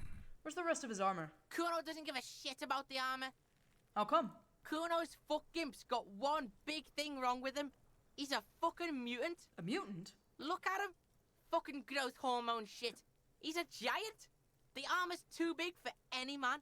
Kuno doesn't give a shit about that freak armor. Kuno threw that shit away. What do you mean you threw it away? Kuno tried to get the helmet on. It was too big. Kuno kicked that shit in the sea, rugby style. That shit means nothing to Kuno. You threw it in the sea? Yeah, that shit means nothing to Kuno. Kuno doesn't give a shit about material shit. Kuno's a fucking monk. You wanna fuck on someone about that armor? Go fuck the mustached union fuck. The jolly troubadour shit at the gate. What do you mean? Who do you mean troubadour? Yeah, cock and boot. You know that jolly union cow fucker? Came around talking about cows or some shit? Came around pretending like he cares about cows? So yeah, he's the one you want to talk to. He's fucking crazy about that armor shit. Coming here pretending like he likes cows. Trying to catch a peep at Kuno's armor. Go to the gate. Ask him yourself. Curious, my liege. Why did Kuno feed you this information? And you're just telling me this out of the kindness of your heart, Kuno? Yeah, Kuno's doing charity today. Kuno Day. Kuno feels sorry for you two loser pigs. Kuno's doing pity now. Still, seems suspicious. He may have it in for that guy. Or you may be paranoid. That is also a possibility, sire. More on this later. Right now, let's talk about something else. I'm out of here. Kuno...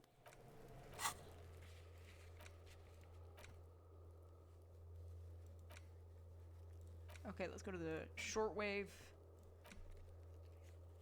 Oh, shit. I also...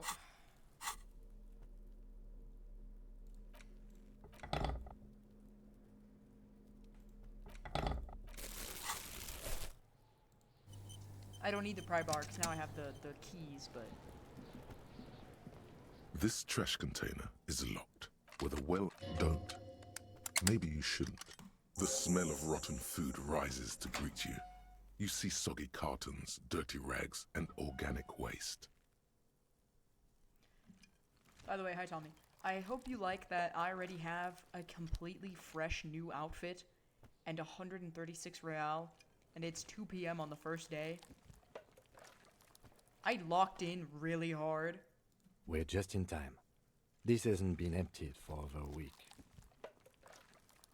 You see milk and egg rest with one broken egg in it.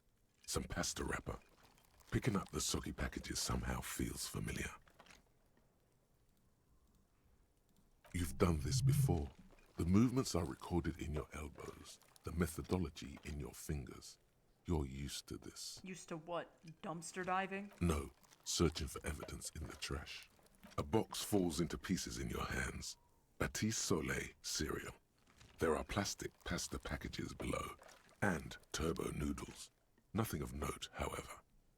Among the threadbare kitchen towels, something catches your eye. As the legs of the slime-covered... The victim's clothes? Cadaverine odor is faint. If these belong to the deceased, they were removed when he was still in the early stages of decay. Drop them in here, officer. Guitar marked blue jeans. Pockets empty or emptied. He wore them with a belt, too. A white belt. The loops appear stretched, but the belt is missing. That's it. Do you see anything else in there? Something slimy catches your... A drab, long-sleeved shirt. Olive... This is a military-type overgarment. No label or serial number. This is the kind of rib-knit shirt that's worn over light armor to conceal it in an urban scenario. The rest of the rags are just kitchen variety waste. A yellow old... All right. We should go to Gart again and ask if he knows who put the clothes in the trash. It could be as simple as someone from the hostel cleaning the yard. Or that one. I'd advise against confronting that force. Yeah, we need to ask the kids who put them here. The fuck's he on about? Kids? You hear that, Kuno? He thinks you're an infant or something. See? You think someone from the Whirling might have been involved, maybe? Not really. All we know is the victim's clothes are in the trash, the lid was locked, and his establishment had the key. It's just a small loose thread. Okay.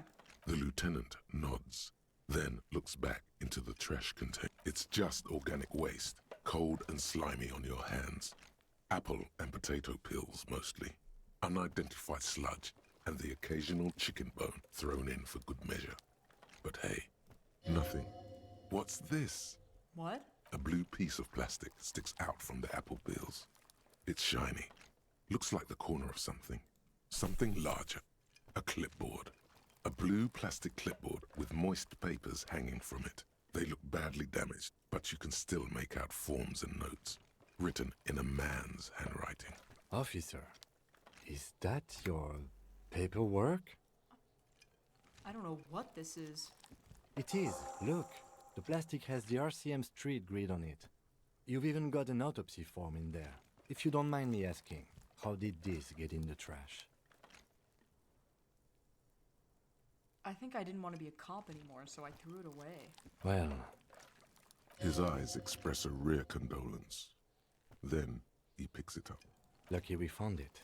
You should take stock of what remains, just to be sure some has not made it into the hands of the RCM's adversaries. Organized crime and the like.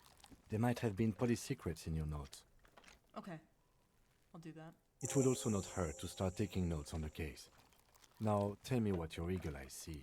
Or are we finished? Some items, such as the ledger you found, are interactable. Do you guys want me to pick up the racist Go to your bug or not? inventory and select the Interact tab to read your paperwork. You guys think I should get the mug? No, I don't wanna do that to Kim. I'm not taking the mug. The Fuck container that mug. sounds a muffled gong. That's one thing off the list. I think we got it all. I'm not a mug type of guy anyways. Okay.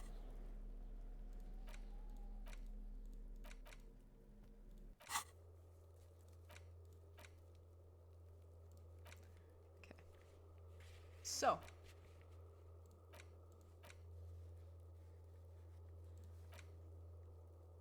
Pay for the damages? Let's go do that.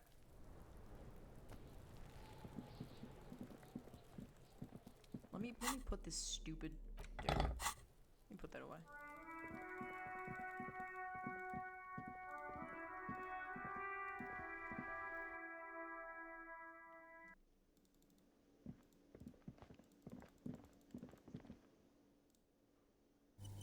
Hello. I have $136. Can I help you? Thanks. I hope you found how strange. I certainly didn't put them there. Maybe you don't remember putting them there. Maybe you were sleepwalking or in a fugue state. I think fugue states are more your forte, officer. Could someone on your staff have put them there? Sylvie had the keys before I got here, and I can vouch for her. I can vouch for all my staff. None of us would tamper with the crime scene. Who else has keys to the trash container? The trash collection service, CS Municipal. I don't see why they would put anything in the trash, though. Ah, the elusive CS Municipal. I doubt we'll be able to track down who was sent here last and when.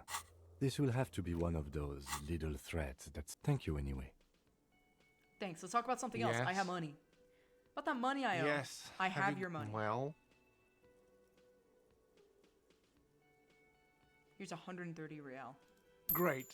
Thank you, officer. That's all I wanted. It's good you paid before 9 p.m. Or you please pay for each night in advance. I'll take a room here too. Of course. Always happy to have officers from the RCM as guests. Anything else I can do for you? What thing? I saw a sign that said the mess hall is reserved for the Union. Yes, not the whole damn Union, thank God.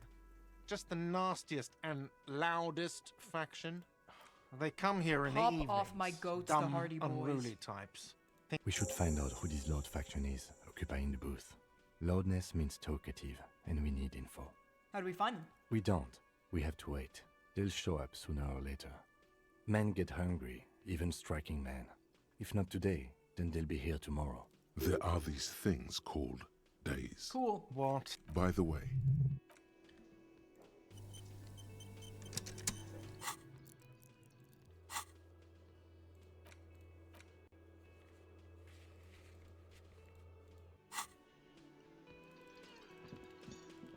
Let's call in for the, what's it called, the armor, and then I can read my stuff and then collapse.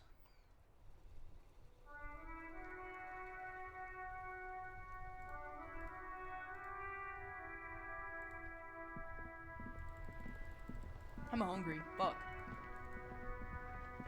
inside, you see a set of steering levers, a radio microphone, a pull-out toolbox, and the soft glow of the fuel preheater gauge. This is Precinct 57. How may I assist you? Could you run a serial number from the pair of armored boots for me? Sure, officer. What's the number? And the make of the armor, if you know it. E50 100,000. The make and model of the armor is Fairweather T500 VE. Got it. I'll contact the ICP database immediately. The International Collaboration Police, ICP, is an inter-Isolering Ice law cold enforcement penis. service. The crown jewel in the moral in the as you tap. There's no translate alternate.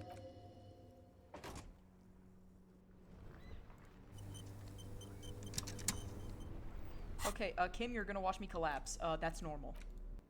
It's the ledger you found in the trash. A pitiful cabbage of white and yellow papers hanging from plastic board, barely held together by a metal clip.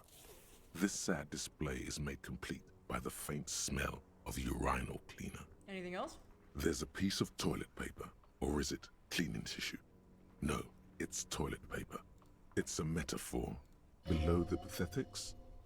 Terror. It's just toilet paper sticking to the back of the plastic clipboard. Way cool.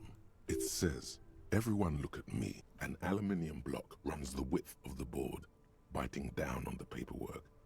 Its crocodile teeth are the only thing keeping the papers together. A regular pencil, the tip worn down to nothing, has been attached to the clip. The surface is interrupted by a silvery sticker. It's rectangular, sparkling with iridescence. It is similar to the RCM watermark on your blazer the lieutenant mentioned. Didn't he say something about the headlights of his motor carriage? That you can read these there? Lieutenant, is this one of the hologram watermarks you mentioned? What? Yes, halogen watermark used for adding information to RCM property. Interesting, what kind of information? It depends. Aside from an anti-counterfeiting stamp, mine has my station number and address. The information varies by date of issue. Maybe yours will have how many cases you've solved. How can I read it? Any capable light with the right wavelength will do. You mentioned the headlights of your Kanema? Yes, RCM vehicles have headlights tuned especially to reveal halogen watermarks. This means you can read the watermarks if you... Okay. While a bunch of sodden papers sag from the clipboard in your hand. The acidic stench of... It's made of dark blue plastic. Blue. The blue heart. Don't look into it. You force... They're not exact. Once in a while. Work. It's the middle of March. You have attempted 2 cases a week on average. Is 2 cases a week a good caseload, Lieutenant? Huh?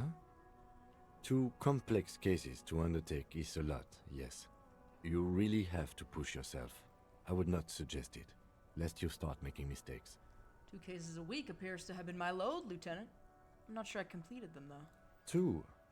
That's a lot. I didn't mean to say you are making mistakes, by the way. That was presumptuous of me. I'm sure I made plenty of mistakes. It's okay. We all make mistakes. Like a fan of girls, the checkered papers dry in your hand. The handwriting is extremely dense, if mostly illegible. There's mention of a naming convention here? Yes, it appears you employ a, shall we say, robust yet literary system. Each investigation has its case number written on the margins. Yet, still more tellingly, a title, one might say even. One that draws inspiration from snoop fiction and vespertine cop show staples. Oh my, and they're written in capital letters too! Yes, all caps. One is called The Next World Mural. Another, The Square Bullet Hole Murders. Another yet, The Unsolvable Case. Others appear more light-hearted. The guys on a couch in an unexpected location, and the murder at the Ukar Parlor. Even the rare article-free collapsing tenement. Murder features prominently throughout. It's going to take an effort to piece these case files together, but it can be done. There is, for precisely one more. Once all the tasks are accomplished. Sadly, the ledger only comes with an old, worn-down lead pencil. It will do, barely. But Kim, do you have a pen? the lieutenant looks at his blue notebook. 2 fat, shiny pens hang from the binder, like large caliber bullets on an ammo belt. He is not really saying anything, just standing there, looking at them. Fine, I'll just use this crappy pencil.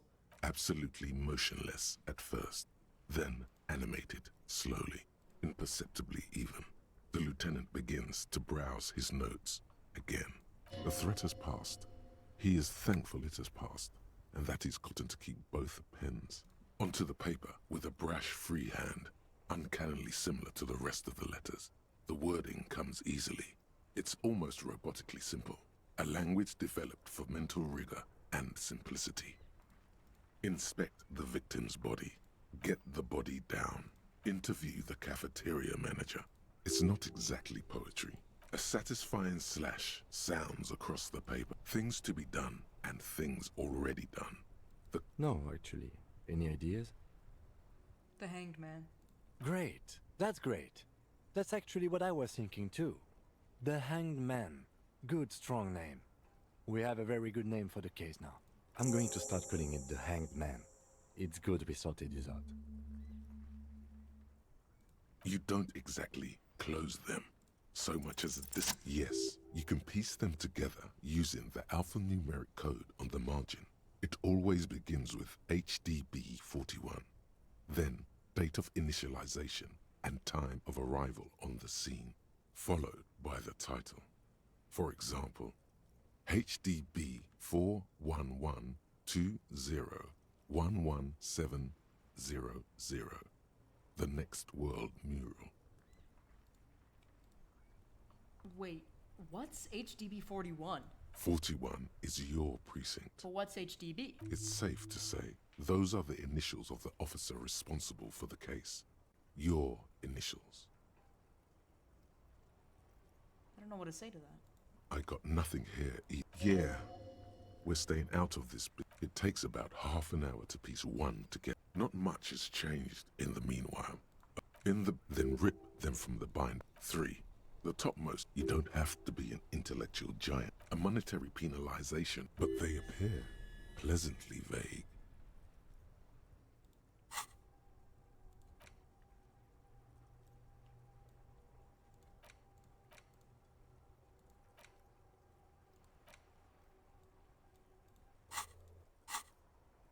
These are quite a dozen pages. Yes, all the rest of the stinking cellulose is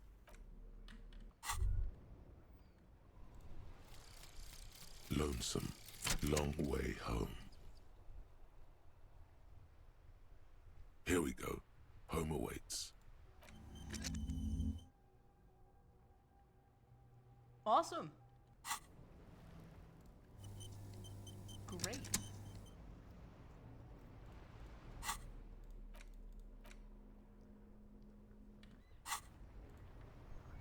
Inside, you see a set of steering levers, a radio microphone. All right. Ready? I turn, you press start. It's next to the preheater. He's downplaying his excitement. The lieutenant is more than happy to show off his precious carriage. The dashboard lights up with orange glow. The rounds per minute gauge jumps, and the engine of the Caprice Canada comes to life with a whiny growl. The lights unfold with a little click, casting electrical light onto the ground before the vehicle. There you go. I'll turn them off from the remote once you're done. We just need to stand in front of the machine now.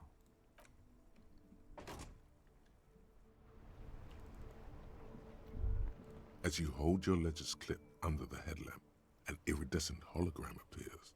A street grid and the veins of a great river. A familiar sensation washes over you. There she is. Revachol West. Around the borders of the watermark are dozens, no, hundreds of micro-perforations. The rectangular watermark is overlaid with the logo of the RCM, and yet the major arteries of Revachol are all recognizable. They shimmer in the Kanema's headlights. Where are we on this? Let me see. Right here. Seems nice. No, it does not. There are many of them, and they are divided into 3 separate rows. The first row has 18 dots. What about the next one? The next is the longest. It runs all the way around the border, and then some. You count 216 perforations. Considering that nice, large number, a wave of pride washes over you. Though you can't say why, precisely. What about the last row? The last row has 3 perforations. 3? That's it? That's it. Hey, Kim, what do all these holes mean? Those are perforations. They represent your record as an officer of the RCM. They are your statistics, as it were. I should have guessed you'd keep a record. Officers often do. Let's take a look. Alpha male officers who are proud of their numbers often do. It's meant. The first row represents your years of service. 18 years. Okay, not bad at all. What did you do before you volunteered? Wait, 18 years I've done this? That's what it says. I might have guessed even longer based on your age. What did you do all those blissful years of your youth? Got drunk like a megastar? Yes, that does seem quite likely. Your youth coincided with some heady days for Revachol. But let's move on, shall we? This next row, the one that wraps all the way around, is your number of closed cases. Closed is good. It means finished. You've got, let's see, wow, more than 200. 216 to be exact. It's quite a lot, even for someone who's been on the force for nearly 2 decades. Usually, clearing more than 10 cases a year puts you in the 90th percentile of all RCM officers. So you're saying I used to be a super cop? Call it what you want. You were a valuable member of your precinct. Now, let's look at the last row. Right. Those are your confirmed kills. You've got precisely 3 perforations there. So I'm a killer. For an RCM officer, especially Precinct 41, which is in the Jamrock quarter, it's rather tame. I mean that in a good way. There are certain officers who treat their kills like some kind of ghoulish game. If they do happen to solve a case, it's usually by accident. But it seems as though you are, or at least were, one of the good ones. So we have that to be thankful for. Thanks for this. The lieutenant nods. Right. I'll go turn off the lights. You can now see your statistics. Yay! My points are looking great right now. Incredible.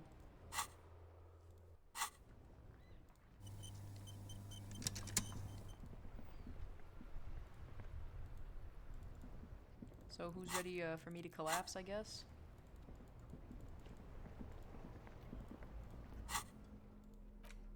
It's the low and the cool piece of toilet paper.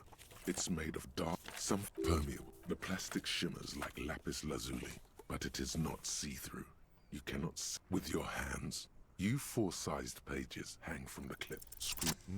The slides snap without resistance. 2 ticket stubs and a handmade postcard. 2 octopuses are smiling, reaching their tentacles toward each other in the cup. Thin wax paper has been glued to a piece of cardboard. It smells of chewing gum. Apricot flavored, exactly like the gum wrapper you found. The same brand of familiar handwriting line. A young woman in her 20s. There is care, effort, and a smile. You think, although that is not something you can read from someone's handwriting. Harry, it begins. You're already reading. I wanted to write you a letter so you can read it when you wake up. Maybe it will make you happy. Throw it away, please. but it will make me happy. A merciful wind blows in from the bay of Revachol, dusting the ground at your feet and raising newspapers far away. You feel the card slipping into it. Your hands shake, holding onto it. Every morning when I step out and you're asleep behind me, it says, I find a little piece of sadness in me. I carry it in my chest, down Voyager Road. Every step I take, it grows. By the time I reach the fuel station, it has filled me entirely. I step onto the light rail and look back. Sparks fall from the bow collector. I know it will be like this until late afternoon, when I get off the 42 and walk back to you. You. Every step I take will get lighter. It almost makes me run. Sometimes I do. I can't believe I met you. I can't believe the happiness I feel with you. You have a vast, vast soul, and I will always, always, always come back to it. Kisses, kisses, kisses. You feel the air sucked out of your lungs and the blood sucked out of your head. Everything around you gets dark. Small white dots appear. You feel the ledger slip from your hand. No. Up to what? There's nothing. Detective, is everything all right?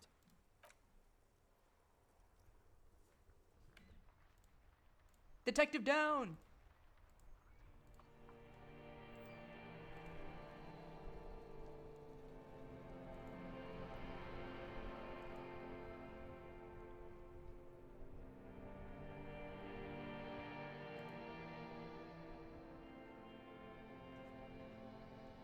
There is nothing. Again. Nothing? Nothing sad, brother. No treachery, just blackout.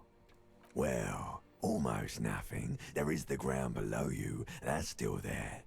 And the small light that's on, fluttering, somewhere in the basal ganglia. Who's that? That's me. Blue eyes, that's me. And who was that? Who was what? He speaks of the sickening longing, the unwell emotion. Even in the darkness, he's grasping for it. Still trying to hold on to the great sorrows slipping in the water. Slimy. No, I was cool. I'm cool. The cool when you're dead, brother. Here in the paleo-mammalian cortex, we call it the shadow. Because it's always there. Where is the Voyager Road? There is no Voyager Road. There are no roads, no houses, no lights in the windows. It's all on pause. Was that the X something? The... Bloated corpse of the past resurfacing. No, it was beautiful. Beautiful. Believe me, stupid ape. Its lack of beauty was not the problem. You think they would let you? Until you disintegrate into biomolecules? No. Someone is breathing on your face now, inspecting your pupils, stupid idiot. What is that? It's cold. Yes. They're pouring something on you. It's in you. And It's delicious. Glowing lights on a dashboard emerge out of nothingness. Where am I? In the upholstered cabin of Lieutenant Kitsuragi's motor carriage, seated in the driver's basket. The air is thick with leatherworks and heavy fuel oil. Cold water runs down your chin. Drink. Water. The water is cold, silvery, the stuff of life itself as it pours down your parched throat. The pounding in your head recedes. The darkness parts. Drink. You haven't drunk water in 2 days. Did you know the human body is not made to survive on alcohol alone? You need a secondary form of hydration. With greedy gulps, you down half a liter of cold water. Some of it spills on the driver's seat. The lieutenant pays no heed to it. What happened? I should ask you the same. You were reading your paperwork. Then you passed out. I carried you to my kinema to take you to a hospital. Then you came to. How long was I out? 10 minutes, maybe. I came in contact with the burnt-out ruins of my past, Lieutenant. That does sometimes happen. He replies with such understanding, it's as if the burnt-out ruins of the past were an occupational hazard. Athlete's foot for cops. You dropped D. Are you okay to proceed? Let's solve this case. Good. The ledger of failure and hatred is a special item.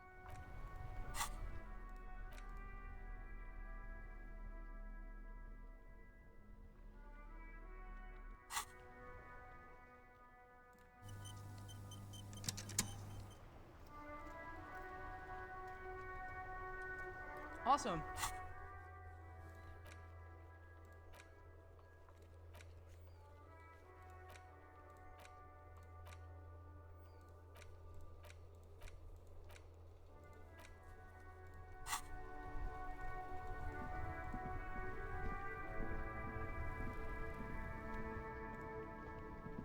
I am a gander and a hunter and a gatherer. Feel like a traveler.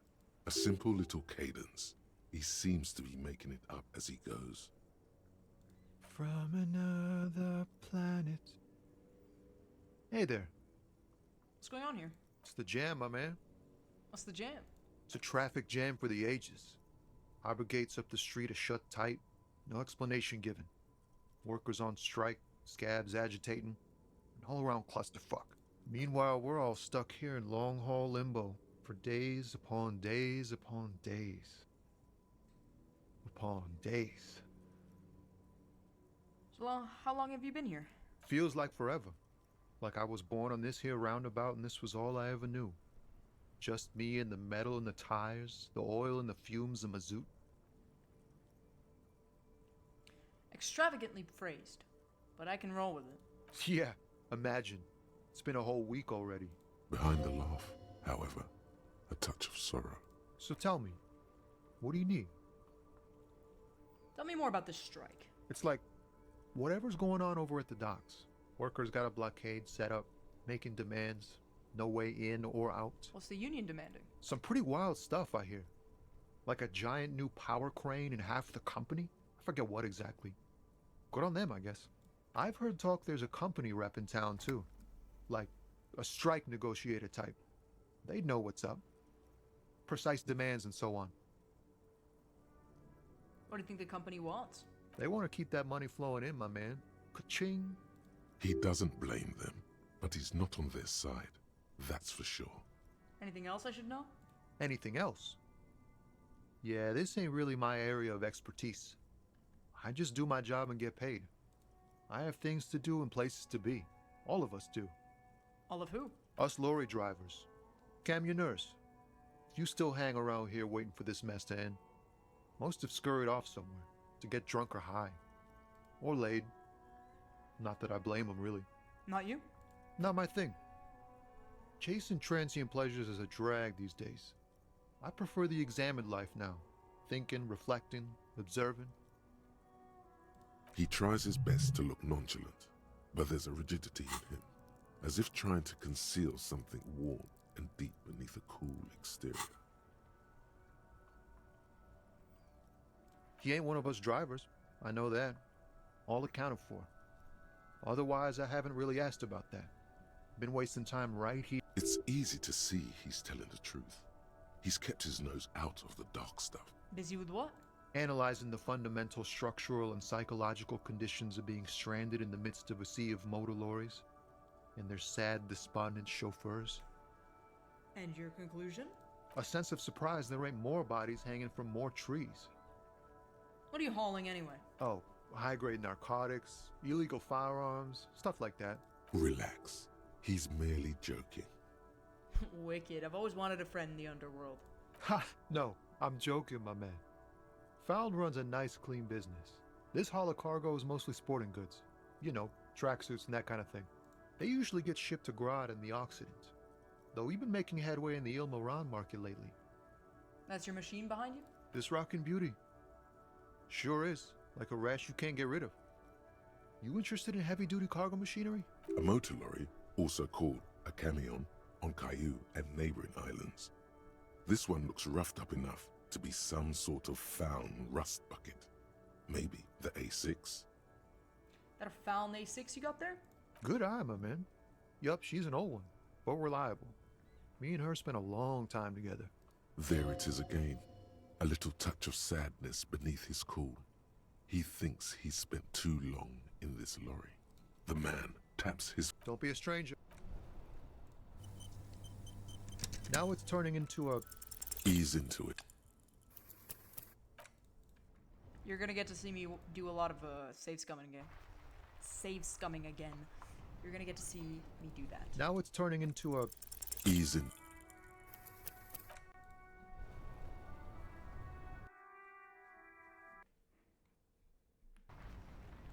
Now it's turning into a... In his eyes. There we go. An unfamiliar longing.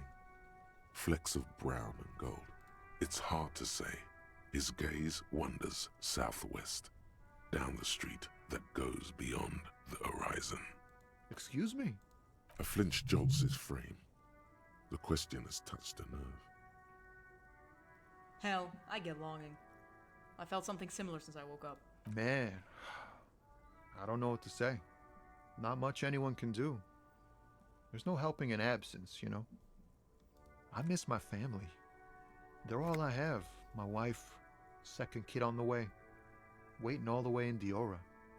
And here I am stuck in this shit, so far from home. Diora? Diora of the Seven Seas. It's on the other end of Le Caillou, pretty much. On another island called Laurentide, off mainland. We've got a little place there. Can almost hear my kid laugh when it snows. What's it like to miss someone? What's it like? Good. And bad. An ache that brings you joy. I think of them a lot. I dream up these silly scenarios in great detail of living with them. It comforts me. What about you, Copman? You missing someone? Is that what it is? This feeling? No, it's scarier than that. You're pursued by a hunter, smelling of apricots and sorrow, and the past. I miss someone, but I don't know who it is. I feel for you, my friend. It's bad enough to know who you miss. Missing like that doesn't feel like it has much of an upside. But, thanks for this. It's nice to talk to someone, and I know it wasn't easy to ask. I hope you find your way through your own troubles. I love that guy. He's awesome.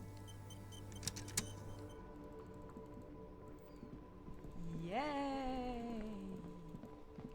Yay! Okay, so I've been streaming for about 3 hours, 38 minutes. We've made it pretty good and far for the investigation. I think I'm done for now.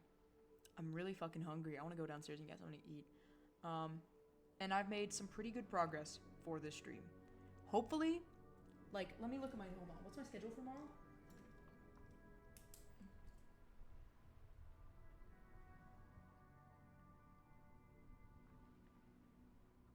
Okay, tomorrow I have one thing to do in terms of coursework, and then I'm free.